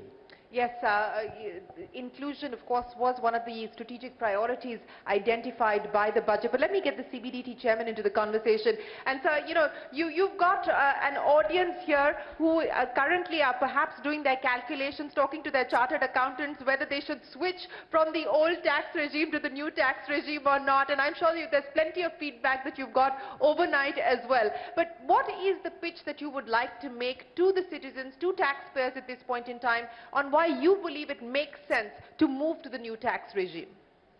See, the new tax regime is beneficial to the taxpayers in terms of the money which it is leaving in the hands of the taxpayer. The choice is with the taxpayer to decide whether to opt for the new regime, the proposed one, or the old one where they are as of now. Then there are issues regarding the compliances. The new regime makes it simpler to file the return of income. And as far as we in the tax administration are concerned, the evasion which we have noticed in certain cases is going to be taken care of, because wrongful deductions have been claimed by the taxpayers. We have come across such cases in terms of Chapter 6A.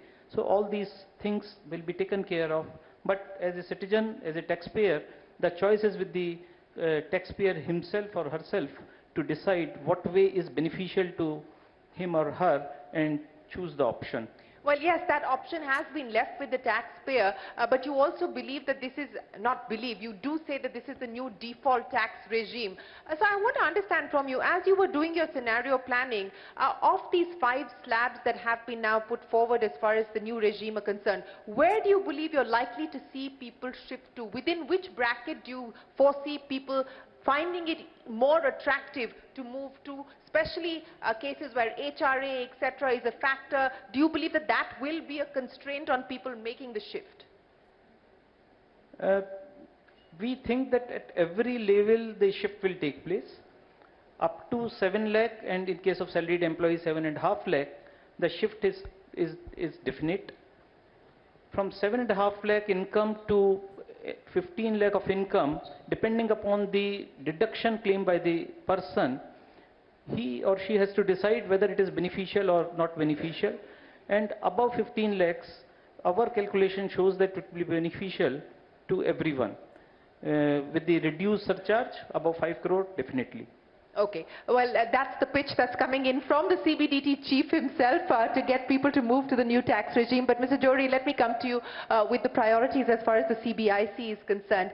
And the clear thrust as far as the budget is concerned is to try and bring down the cost of doing business and ensure that there is an improvement in the ease of doing business, and that is what the CBIC is also hoping to do. There has been a significant rationalization, as you pointed out, on the customs front as well. What's going to be the priority this year? What do you foresee as the big challenges as well for you? So let me begin with customs. And the rate rationalization that you talked about is itself a very big step, because it's a very sharp cut in the number of rates. From 21 to 13 is a very sharp drop. And this is just the beginning of the process. So I think that is one theme that we'll take forward in future budgets in trying to control rate dispersion. On customs, the major challenge we are facing today is undervaluation of imports. We've been tackling it in the last budget. There was a major announcement made with regard to some changes in the valuation provisions. That is yet to be implemented. The rules have been framed and we have the infrastructure ready for doing that. But in the coming year, we'll see the implementation of that provision. The other aspect which we've been dealing with in customs, more effectively we're trying to deal with it, is the misuse of free trade agreements. And to speak to that, we also made certain changes in law the year before last and in the preceding budgets. That is now settling down, and we'll be in a better position to assess in what manner free trade agreements are being misused, and we'll be able to come up with some policy response to that. On the GST side, although I must clarify, GST is not part of the budget. It is an ongoing process which emanates from GST Council decisions. But on the GST side, also, I think the emphasis is going to shift in 3 areas. One, in expanding the taxpayer base. So, although the taxpayer base has grown quite substantially since the time GST was introduced, when you compare it with other taxes, and that comparison is very often made quite naturally, you find that there is potential to increase the GST taxpayer base. So 1.4 crore is perhaps not good enough for a country of India's size, and we are trying to use technology to come at it, to do more data triangulation, so that we can at least assess for ourselves whether the potential for increasing the taxpayer base has been fully tapped or not. So that's one area, where there's definitely going to be a lot of work done in the coming year. The other 2 areas also speak to compliance. And I've been talking about how we need to ramp up our audits and scrutiny of returns. We've already got our act going on that, but we're going to work more collaboratively with the states, particularly in the area of audit. So those are the priorities that I can see. You know, I want to get both you as well as the CBDT chairman to comment on this, and I think there was a question that was posed earlier to the Revenue Secretary as well as the Chief Economic Advisor on what you believe the gap is between where the tax base should be and where it currently is at. And you said that that is going to be a key focus area for you. So let me start by asking you, how large is the gap today on the back of what you are seeing, at least from the data that you've been able to collect via the GSTN? We don't have very, I mean, we can just make intuitive comparisons. So if I were to compare the GST tax base with direct taxes, there's a huge gap. So they're doing about 7 to 8 crore taxpayers. We're doing just 1.4 crore. So that is one indicator that there is enough room, to tap. Also, intuitively about certain sectors, we're very clear that all the taxpayers who ought to be registered with GST are not there. For example, B2C supplies is one area that I'm just naming, for you. Likewise, import of services is another area where we feel that the gap has not been fully closed. So these are some of the indicators that I have, but of course I don't have concrete data to share with you to say that the gap is of the order of so many crore. No, fair point. I appreciate that. CBDT Chief, let me ask you that question as well. How many are still evading the net? See, we have been regularly pursuing this area, and though as CBIC chairman has stated, it's very difficult to gauge it. But if I take a yardstick of the number of taxpayers which are filing return of income every year, we are finding that the rate of growth is around 5%. So every year we are finding around 5% new taxpayers are filing return of income. So with that thing, we are thinking that yes, that is the room available as of now. And if we pursue technology and what schemes have already been unfolded during the current financial year, the pace could be better. And that would be speaking about the gap between what the person is on the tax net and not. Mr. Jain, let me come to you because, as I said, a large thrust on ease of doing business, reducing compliance, as well as encouraging private sector participation across a whole host of industries. I wanted to get your comments and your assessment on where things stand as far as a couple of government schemes are concerned. PLI, various schemes across 13 sectors in various, various forms of rollout at this point in time. Which are the ones that you feel satisfied with, where the progress you feel satisfied with? Where do you believe there is distance to be covered and work is underway to ensure that you push things along? Let me start by asking you about PLI before I get to Gati Shakti.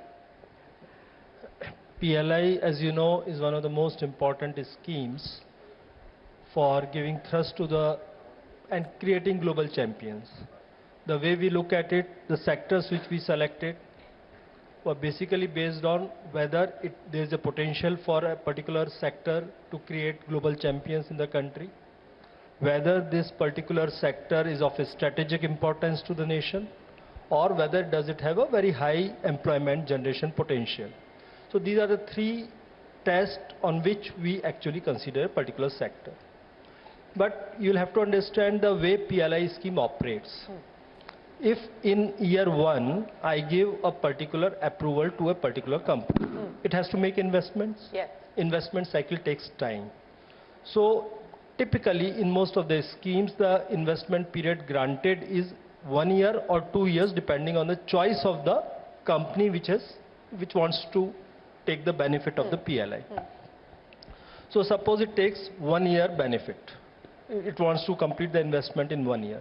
So in the year 2, it will make the investment. Year 3 will be the base year of production. Okay.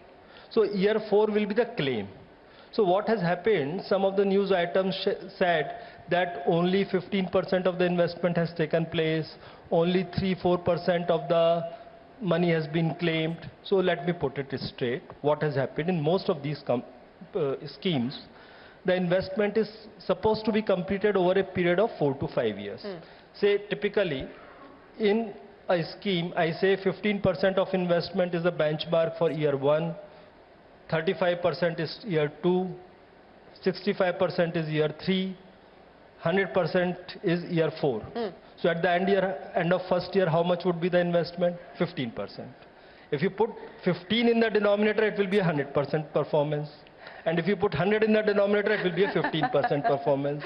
So in the first year, the actual performance, if you put in the denominator, the target for the first year, it was 106%. Okay. Okay. Similarly, on the claims. So the schemes have actually started in different periods of time. Yes. So this year, we expect by March that out of 14 schemes, 7 would have got their first claims, especially which were the early birds would make larger claims. So most of the schemes are by and large, there are certain minor hiccups which are there in implementation of any scheme. So concerned departments are continuously hand-holding all these investors, and I hope that, I mean, the way CEO NITI and I, we normally coordinate and review at our level, and then there's an empowered committee which is chaired by the cabinet secretary, that also reviews. Invariably, it's only minor hiccups, no major hiccups. Ms. Iyer, let me get you to comment on that as well. Minor hiccups, no major hiccups. And thank you again, Mr. Jain, for explaining how the PLI scheme, the incentives and the claims work, because often that's not understood. And he's absolutely right in pointing out that there have been different rollout timelines across different schemes. We started with pharmaceuticals, and of course that was the very first PLI scheme to be rolled out. And then of course there was the COVID uncertainty as well. But in your assessment, what has been the biggest factors that are working as far as these 14 schemes are concerned? I think first of all, Shireen, like Anurag said, I think the first factor is the selection of these 14 sectors. That itself has been very significant. And then of course, it's the industries coming forward, the very close monitoring, and I think the hand-holding and the facilitation for the industries, coordination with the state governments, getting the land acquisition, the electricity, the water up and running, and we do a very close monitoring. And so already about 800 crores, 800 worth of incentives have already been approved. We expect 3,000 to 4,000 crores before the end of March. And of course, the earlier sectors, pharma, mobiles, they're moving quicker. And I think others are learning from that process. So it's well underway, and we're very optimistic about how this program is going to transfer made in India and manufacturing in strategic sectors in India. You know, one of the... Sir, may I just yes, please, sir. Two things. Sir, what happens is the simplicity of the scheme is very important. The claim is dependent only on the production and nothing else. So that is very easy to verify with the GST, tax registrations, etc. So there are no administrative complexities involved in passing the claims. That is one of the biggest and important factors to my mind. And you're absolutely right. That is a big factor, and certainly a big factor as far as industry is concerned. But Mr. Bhalla, let me come to you. One of the areas identified as a priority area has been the energy transition. This has been a budget that has identified the green focus, and an allocation of 35,000 crores, if my memory serves me right, has been made for the energy transition to OMCs, etc. You know, I want to understand from you, there's been a significant distance that's already been covered, especially when we talk about renewable energy. How confident are you feeling at this point in time as the world also makes this shift about India's own goals and aspirations? Yeah, as you know, India has set a target of meeting 50% of its installed capacity, electricity installed capacity by non-fossil fuels by 2030. We have, right now we are at around 42%. Of the installed capacity, of the current installed capacity. Of course, looking at what our target is of how the energy would grow, we expect that we will need to add about 200 gigawatts or something of that sort of renewable capacity in the next 7 years. So it will be a spread of solar, wind, hydel, and bioenergy, and so on and so forth. Our expectation is, and what we are moving very confidently towards is, over the next 7 years, we will achieve 500 gigawatt. In fact, while we have committed, internationally committed to install 50% of our installed capacity from non-fossil, but Prime Minister has set a target of 500 gigawatt. So that's what we are aiming at, and we are very confident of achieving it. What is the constraint or the challenge that you believe you're faced with in being able to get to that target? Mr. Gadkari was here and he said, capital for me is not a problem. I have enough and more of it. How much of a factor is capital, and what are some of the other constraints that could get in the way of you being able to get to the 500 gigawatt target? See, if you do the numbers, I mean, we have estimated that we will need about 23 lakh crore of investment in renewables for the next 7 years to reach the target. And of course, part of it would come from equity, part of it would come from, the balance would come from a combination of debt instruments as well as bond market. Equity, we are very confident that the private sector would be able to achieve. As you know, we are actually the expansion of renewable capacity in the country has been spearheaded by the private sector. And the systems have been set are so robust, and there's so much of excitement when the new bids are invited that I think there's no dearth of investments. In fact, a lot of international investment funding is coming in into the sector. So they will be, of course, financing will be one of the criteria one of the factors which would lead us to reach it, but it would not be a constraint as far as we are concerned. Second is whether do we have the capacity to produce enough solar and wind equipment in the country. As you know, you've seen the last year what supply chain issues we faced, the prices which rocketed, not only in other sectors but also in renewables. But with, as Anurag just mentioned, the PLI scheme, for example, for solar, we have already done PLI 1, which we've already awarded it an integrated capacity of about 8.7 gigawatt of from polysilicon to solar module is what was awarded in PLI 1. As was mentioned, our capacity, in fact, I reviewed it today with the companies who were awarded, and it's absolutely on track. And with December 24, which is the 3-year timeline for our PLI, in fact, before that, we will have a fully integrated capacity of polysilicon to module produced in India as far as solar is concerned. And PLI 2 is now, we've called for bids. The bids are about to close, and that will add significant capacity to our solar manufacturing in India. In fact, looking at the numbers and looking at how these companies are actually adding capacity over and above what they have actually won or whatever they plan to, bid for in the PLI 2, they are setting up very high giga capacity factories. We will be producing enough solar manufacturing in India after about 3 years. It takes about 3 years for it to roll out. By year 2026, we are expecting that we will be producing enough solar manufacturing in India to not only cater to our requirement, but also to export. In wind for manufacturing, we are already producing, we have a capacity of about 12 gigawatt per year. And whereas we do not, at the moment, we have been adding about 1.5 gigawatt per year. Our target is to add about 8 gigawatt per year in the next 7 years. So we have sufficient capacity. We might have to add, sometimes you do have to import some equipment when it's absolutely new, but it's then taken on by our Indian manufacturers and they can produce when the numbers grow. But so even in the supply chain, we will be resolving the issue which we faced last year.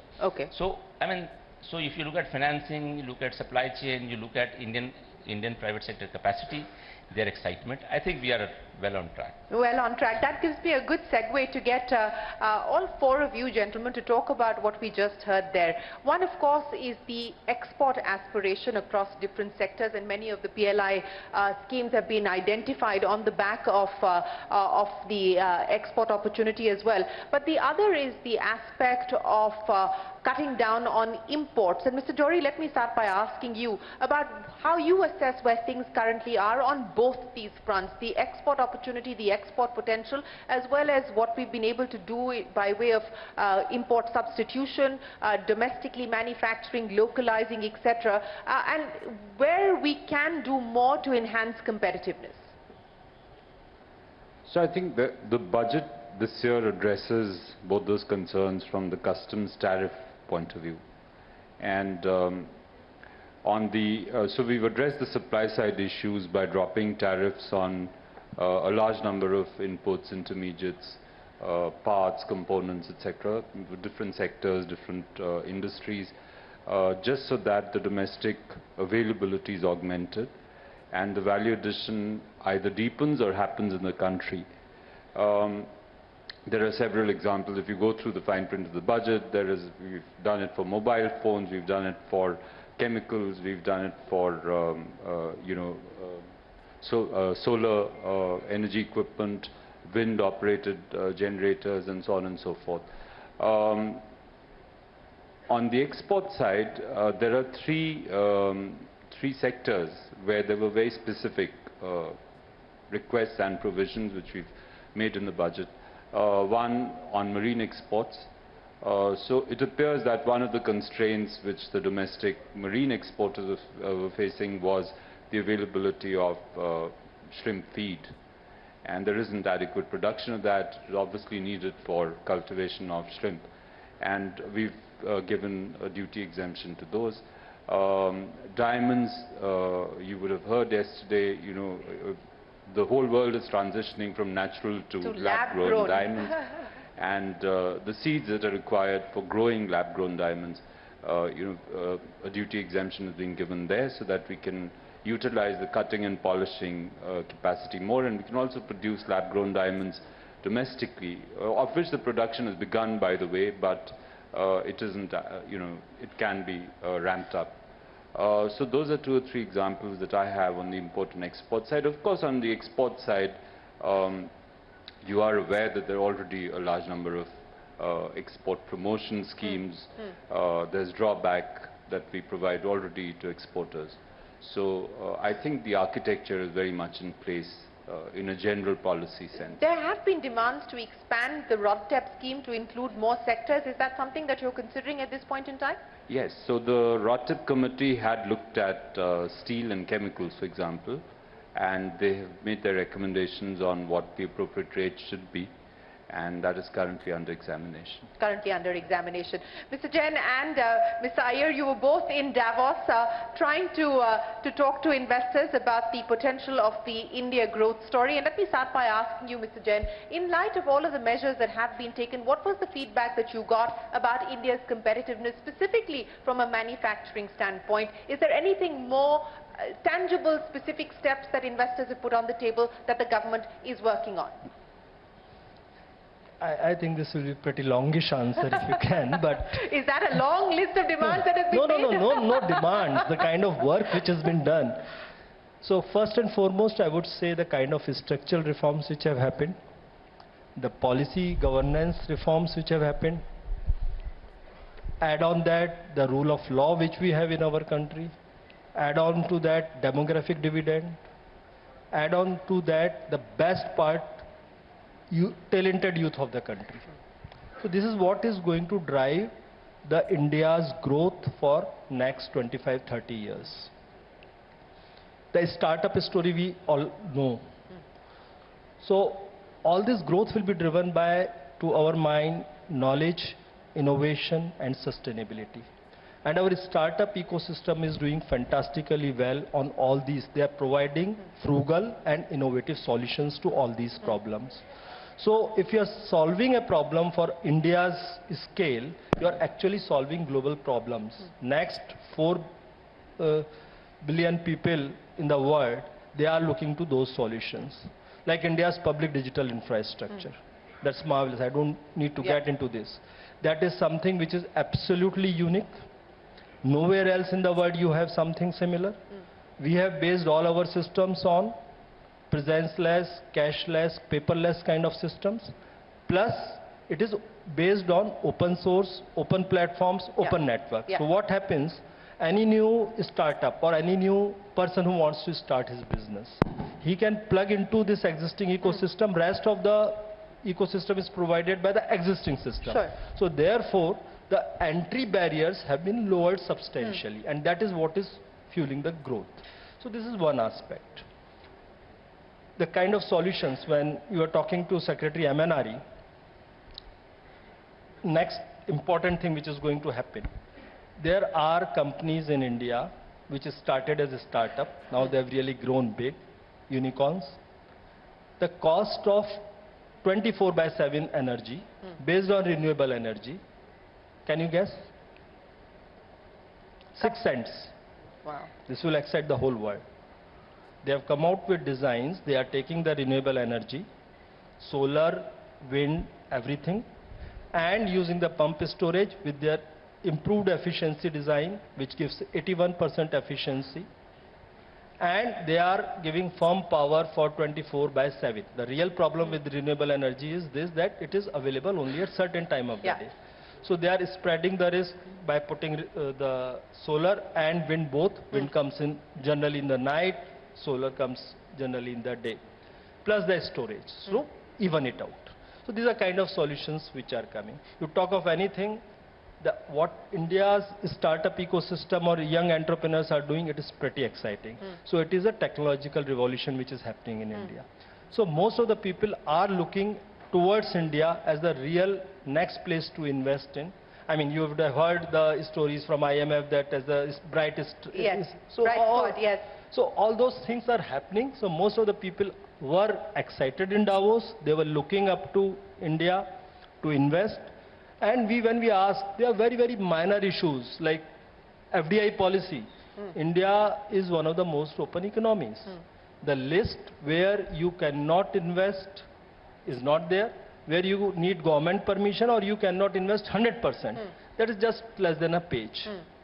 So I can tell you with confidence that India's FDI policy is one of the most open FDI policies. You know, you spoke a lot about startups, sir, and this is a subject close to my heart. I've been tracking it for 22 years now. So one of the big asks from the startup ecosystem is this business of linking the certification by the DPIIT that clears you to actually be qualified as a startup and then avail of the kind of benefits that the government is willing to put on the table. That process is taking very long. There are very few certified startups. When can we see that change?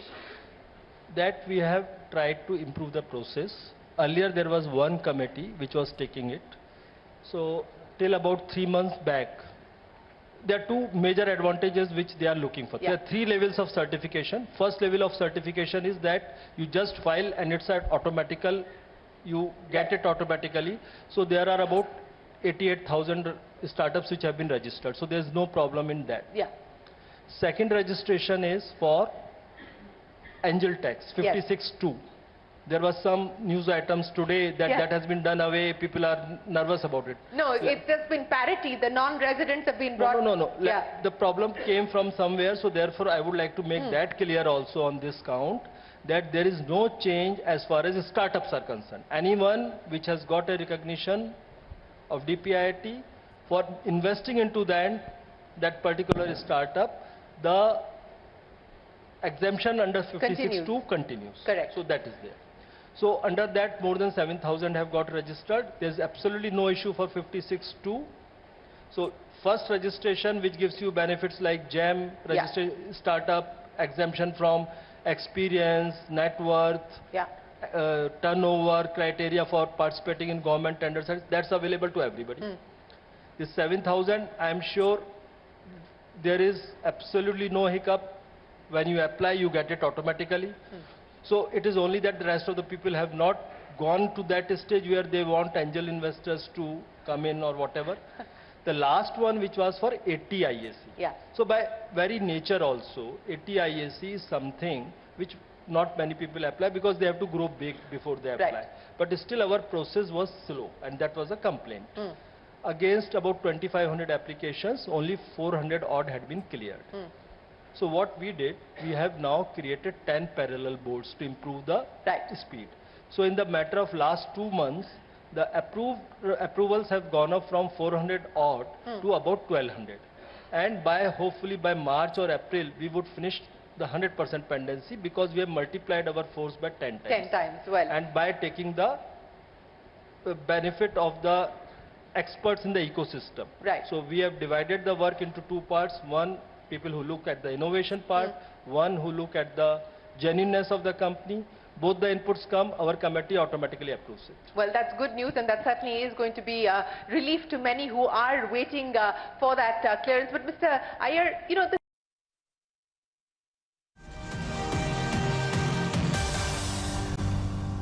only I think 30% used thus far, unless they really step it up over the next few months. So to ensure that that utilization happens, you've clearly given them that year and said, hey, if the money isn't used, you'll get it back. Is it possible to maybe release it based on performance? I ask this because we work with the state level in sanitation, and we know that this funding is not easily available for their own shoring up of CapEx, where it's even possible for them to draw on it. So how can you push these states to use that CapEx more?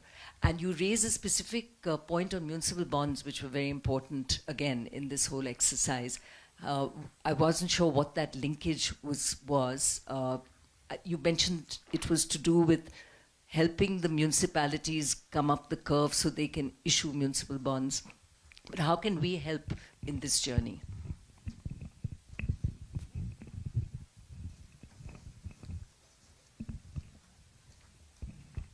States using the money which goes to them in the name of 50-year capital expenditure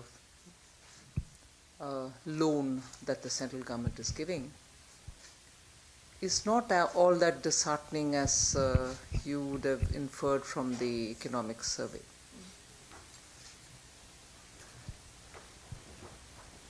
It was delayed in its launch a bit because states had to come up with proposals and then to set it rolling.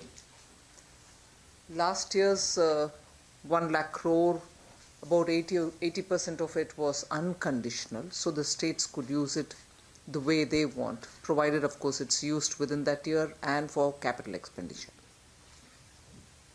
The rest 20% had all the conditions attached, power reforms and so on, one nation, one ration card and so on. This year that has been increased because of two reasons. One, we felt that there was a good appetite for more funds and continuation of the scheme. That's not possible if they didn't absorb it last year. One. Second, we've also increased the outlay. Last year was 1 and this year is 1,30,000. And this year too, it will have a good share which will be left to the discretion of the states to use the way they want it. And also a portion of it subject to conditions, one of which is the municipality being encouraged to go for municipal bond issues, building the Unity Mall. In other words, we are also trying to have many of those schemes which we think will speed up the capital expenditure together with carrying forward the reforms. Also trying to build up accommodation for police personnel in the states. So those conditions will be laid. And actually this year we have been talking through the officials with the chief secretaries of the state governments to say that this moves fast and moves early. So my strong belief is in the month of April itself, there should be substantial number of proposals coming from many states so the release can happen straight away. A lot of these discussions have already happened as to what is the scheme, how is it tailored, how is it different from last year, is it going to be very onerous to implement and so on. So all the differences have been ironed out and I expect the project proposals from the states to come well early in April itself. So unlike the last year, this year, it'll start rolling out faster. May I call upon Mr. Siddharth Birla, past president? Now it really feels like a business school. Good evening, madam. It's very hard to read the budget and try to see if something has been missed. I think nothing has been missed, so all congratulations to you and your team. But madam, there was one issue that Vicky had been pressing for very hard, which perhaps has just escaped attention. There is a tax, lower tax regime for people who start businesses by 2024, by end of 2024. There are some people who believe it should be extended year by year. And when we had the pre-budget meeting, Vicky had pressed hard that I think we should take a bold step and announce for 5 years this window. Because you're not going to reduce the tax because it's already at a kind of minimum. So you're not going to reduce the tax. You might as well increase the period. Coming out of COVID, a lot of people are making their investment plans. So let's take an example. Even as a domestic company, if by even February 2023, if I decide to put in an investment, there is probably no chance that it will be operative before 2024 March. So, you're left in a limbo. So what happens, you prefer to actually either do away with the decision or defer the decision. So if we are trying to capture people coming in to invest in the country, maybe a longer window, maybe not 5 years, Vicky has pressed for 5 years, maybe not 5, but at least longer period could have been considered. So I think we still have time to do that if you think it proper.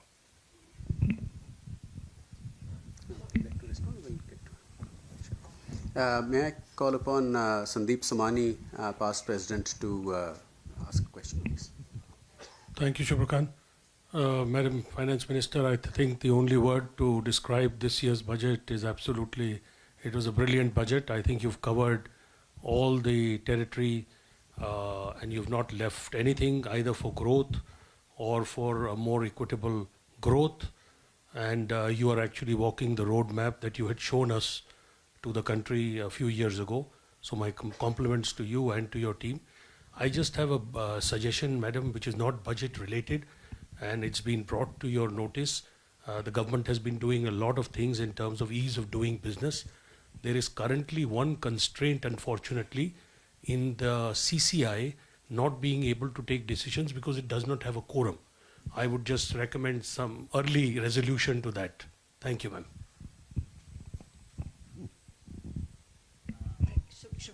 May I? Namaskar, ma'am. Most heartening to hear your views on tourism. For the first time, really, a finance minister has taken it upon herself or himself to put such a focus on tourism. Extremely heartened to hear that there is going to be so much money put into infrastructure, whether it's airports or whether it's railways. And we do believe that it is, of course, it's a long-term thing, but it will certainly help us. So for me, it's just compliments to you and from the industry, from the travel, tourism and hospitality industry. Thank you very much, ma'am.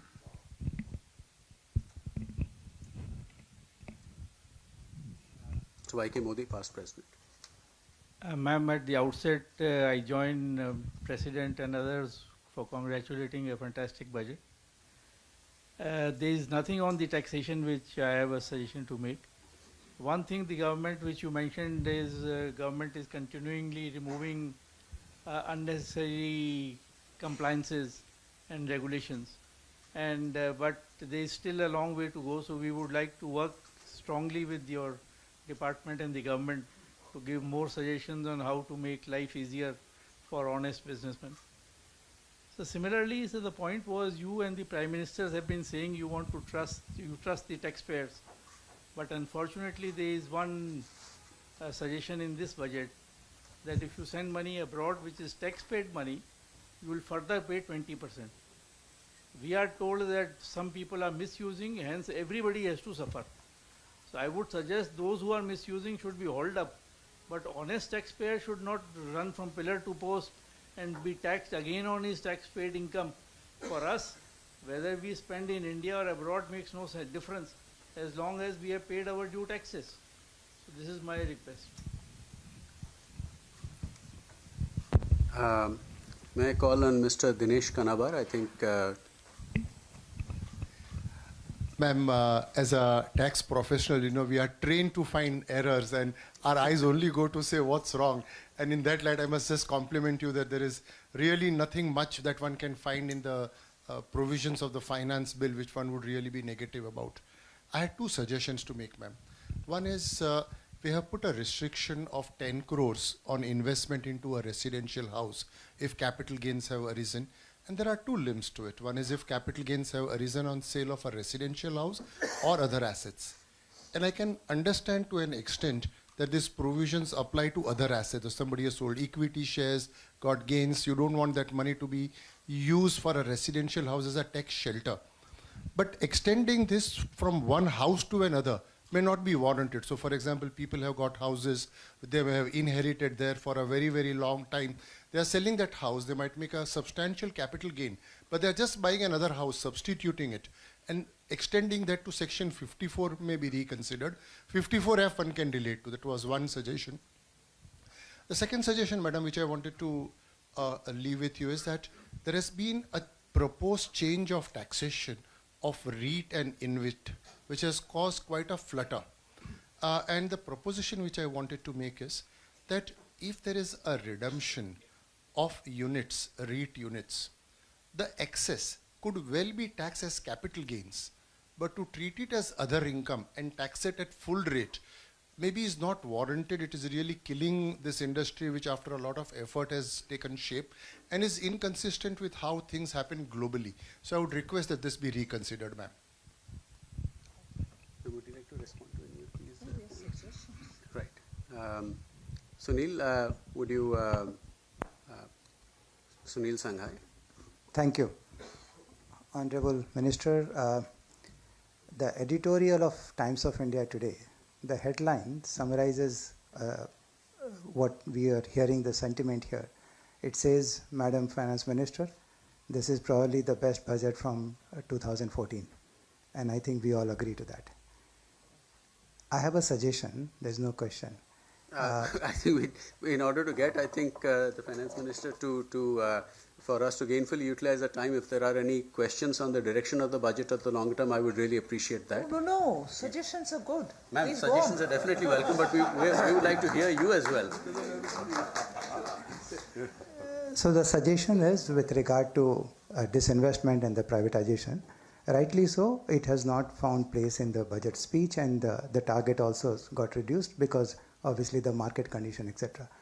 The privatization has two angles. It also creates the efficiency in the economy, and that does not depend so much on the market because it's a long-term privatization.